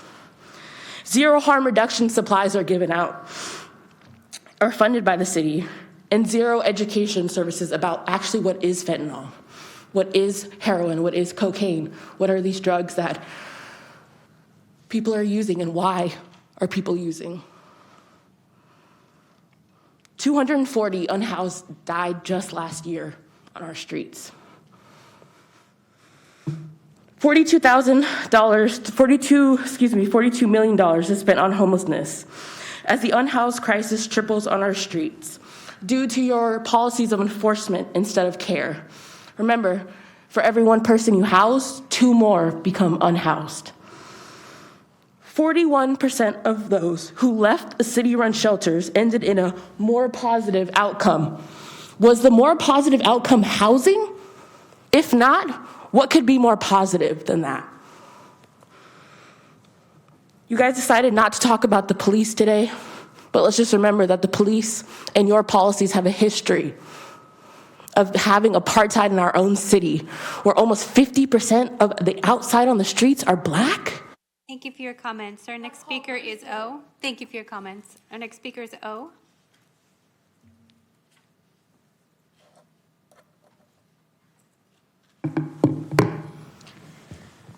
It was stated up here earlier that the city does not move someone unless an alternative has been offered several times. Front Street got swept right after the point in time count. What's sad is you could tell folks at the camp cleaned up their spaces to avoid a potential sweep they probably feared was coming after the count. We had driven by the camp multiple times to check on folks. We saw toddlers living and playing there, and then everyone was swept in a matter of 24 hours right before the storm hit. They weren't blocking any businesses, homes, infrastructure. There were no schools nearby. They weren't camping on any sidewalks. People need housing. They don't need friendly conversations with DCR, which leads to them being swept or criminalized because they were offered services. We do not come here because what you think we're against. We come here because of the love we have for our community. We're here because we don't want Black, brown, and poor people dying on our streets again this year. We're here because even if you don't care about the Black and brown unhoused babies y'all keep sweeping, we do. Did you know that if DCR actually lived up to its original intended purpose, a Black man named Dante Day would still be alive today, instead of being gunned down by Sac PD at the light rail at Sac City College last year? What's crazy but not surprising is in Sac PD's edited and narrated body cam footage, coincidentally, they forgot to include the fact that there was a 911 call that came in saying Dante was asking for mental health help, and instead of the help, he was met with bullets that ultimately took his life. A doctor named Jen Mullen said, "I'm not blaming white supremacy, I am holding it accountable. I am not blaming the mental health industrial complex, I am holding it accountable. I am calling attention to the systemic targeting of oppressed communities under the false pretense of health and safety. I am holding the institution of white supremacy accountable for the ways in which resources have been poorly and criminally allocated, the ways in which mental health is underfunded across every institution of learning, but inner city police forces are overfunded. You're failing our Black and brown communities and the data that..." Thank you for your comments. Your time is complete. Vice Mayor, I have no more speakers for this agenda item. I do have 6 for comments not on the agenda. Okay, let's do public comment not on the agenda next. Perfect. Beatrice Miralles, Richard Liebold, Barry Marcus. I know some people have left, so if you're here, please line up. Beatrice Miralles. I don't see movement. Richard Liebold, then Barry Marcus. I'm Barry Marcus. Welcome. Can I start? Yes. Sitting here today, I realize that your council is dealing with very large, overarching, intractable problems, and I commend you for that. My issue doesn't reach nearly that level, but I think it's important, and it's one that it might affect everyone all the property owners in the city. I live at 2015 D Street in Midtown, and I recently had a sewer lateral blockage. And for those of you who don't know what that is, the lateral is the part of the sewer that extends from your property line to the main. And the utilities department told me that, according to the city ordinance, homeowners are responsible to get that taken care of. And I thought that was curious because every other jurisdiction in the county, including the county itself and the city of Folsom, takes that responsibility. So I looked at the ordinance, and ordinance section 13.08.140 says that the city may, but shall not be required to unblock or repair this portion of the customer's private service line. And as you might imagine, the word may is very problematic because there are no guidelines as to when and under what condition or circumstance the city might take responsibility. So I have a couple of proposals that I have forwarded to Ms. Valenzuela that I hope you'll take under consideration. And we have, Pravani, who heads the Department of Utilities, who's sitting back there, and I have already started discussing some of your ideas, Mr. Berry, so we'll hopefully have some thoughts soon. Okay, Thank you for providing them. thank you. Next speaker is Richard Leibold, and then Marbella Sala. Good afternoon. I'm Richard Leibold, and Barry hired me as a consultant as a result of this backup that had occurred in his house. I used to work for the Sacramento Area Sewer District for 5 years. And to give you an idea how the city and the county respond differently, in Barry's situation, he wouldn't call a plumber if he lived in the county of Sacramento. He would call the county, and the county would send somebody out, and they would take whatever actions was necessary to reduce or remove the problem at no charge, because we pay for it in our monthly fee, which I think is about $20 a month.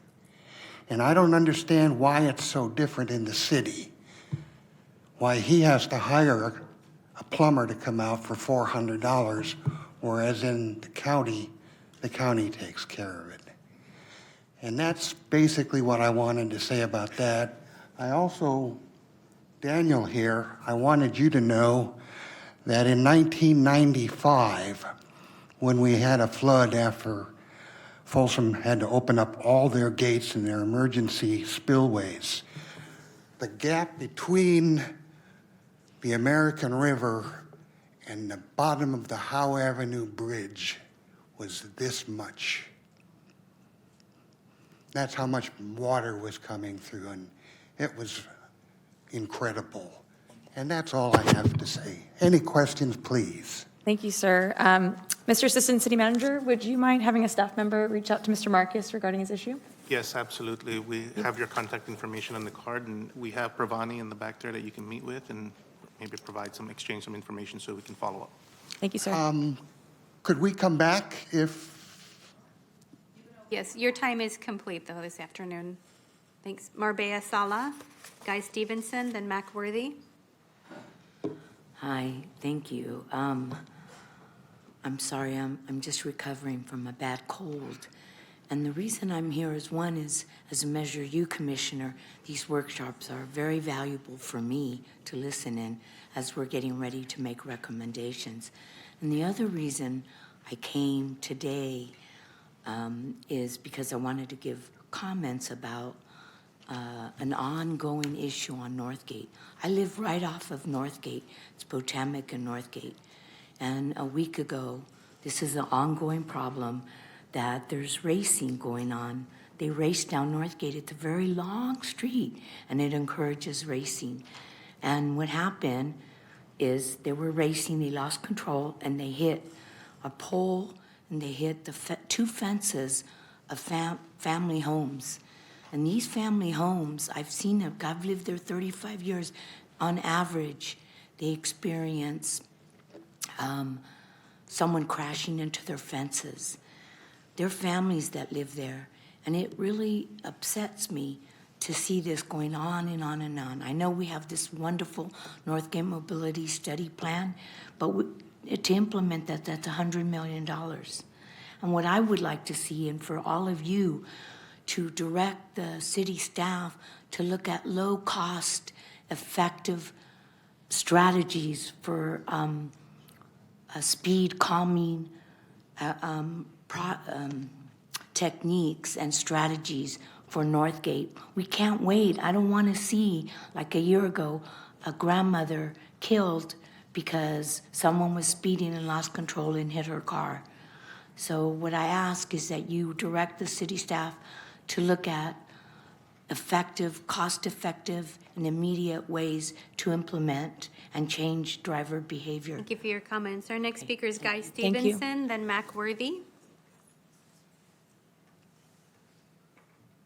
Mayor, wherever you are. I'm here because I noticed in a lot of this racial propaganda, that's what it is. You guys are attacking the police all the time. You're attacking the fire department all the time. Let me tell you, some of the nicest cops that I know work right here in Sacramento. I support them, as you can see. And the fire department, these people need all the support that you can give them, because they work their rear ends off. I work outside of here at the medical examiner's office, and I deal with these people all the time. They are some of the most awesome people in uniform. I was in uniform for a lot of years, and I'm telling you, the fire department here, the police department here are some of the nicest people. They're getting fatigued, they're getting stressed out. You, as community council people, you should support these people, because they do an awesome job. And these fire department people work 24 hours, and they're non-stop. First time there's an accident, the fire department shows up before the police. You know why? Because these people care about our community. They really, really, really do. And I support them. And I'll keep supporting them. And you people need to support them. And I'm asking you to please support them in your next budget. I know you guys are, what, $40 million in deficit? You're going to have to figure out how to support these wonderful people in uniform, women and men. You really do need to see that. You need to see how they work it out in the field. They're just great people. I have nothing bad to say about the fire department, and I have nothing bad to say about the police department. People that do things wrong need to take ownership for their stupidity. That's what they need to do. Thank you very much. Thank you. Thank you for your comments. Mac Worthy is our final speaker.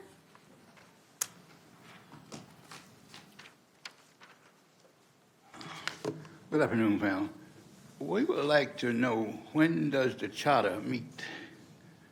How do we get to study that charter? There's some things going on here that I think is not the proper constitutionality. And I'm seeking those things because I think we got a guy in who will run for city council in Delphi Heights to help us get that. I'll go to some of the old private sectors. We don't want nonprofit organizations. We want young college kids that's going to school, got time to come to these meetings, how you schedule meetings that the public should know about, and relay that information back to us. Because I could talk to them on that, so we want to know who has the authority to say who going to run in a district. It should be the people, not the mayor. Some tricky things going on here, just like the fire department here. We got some things there that people, you got to wake up. How can we be $50 million in the hole and these guys suffering for income? Doesn't make sense. Where is the neighborhood association?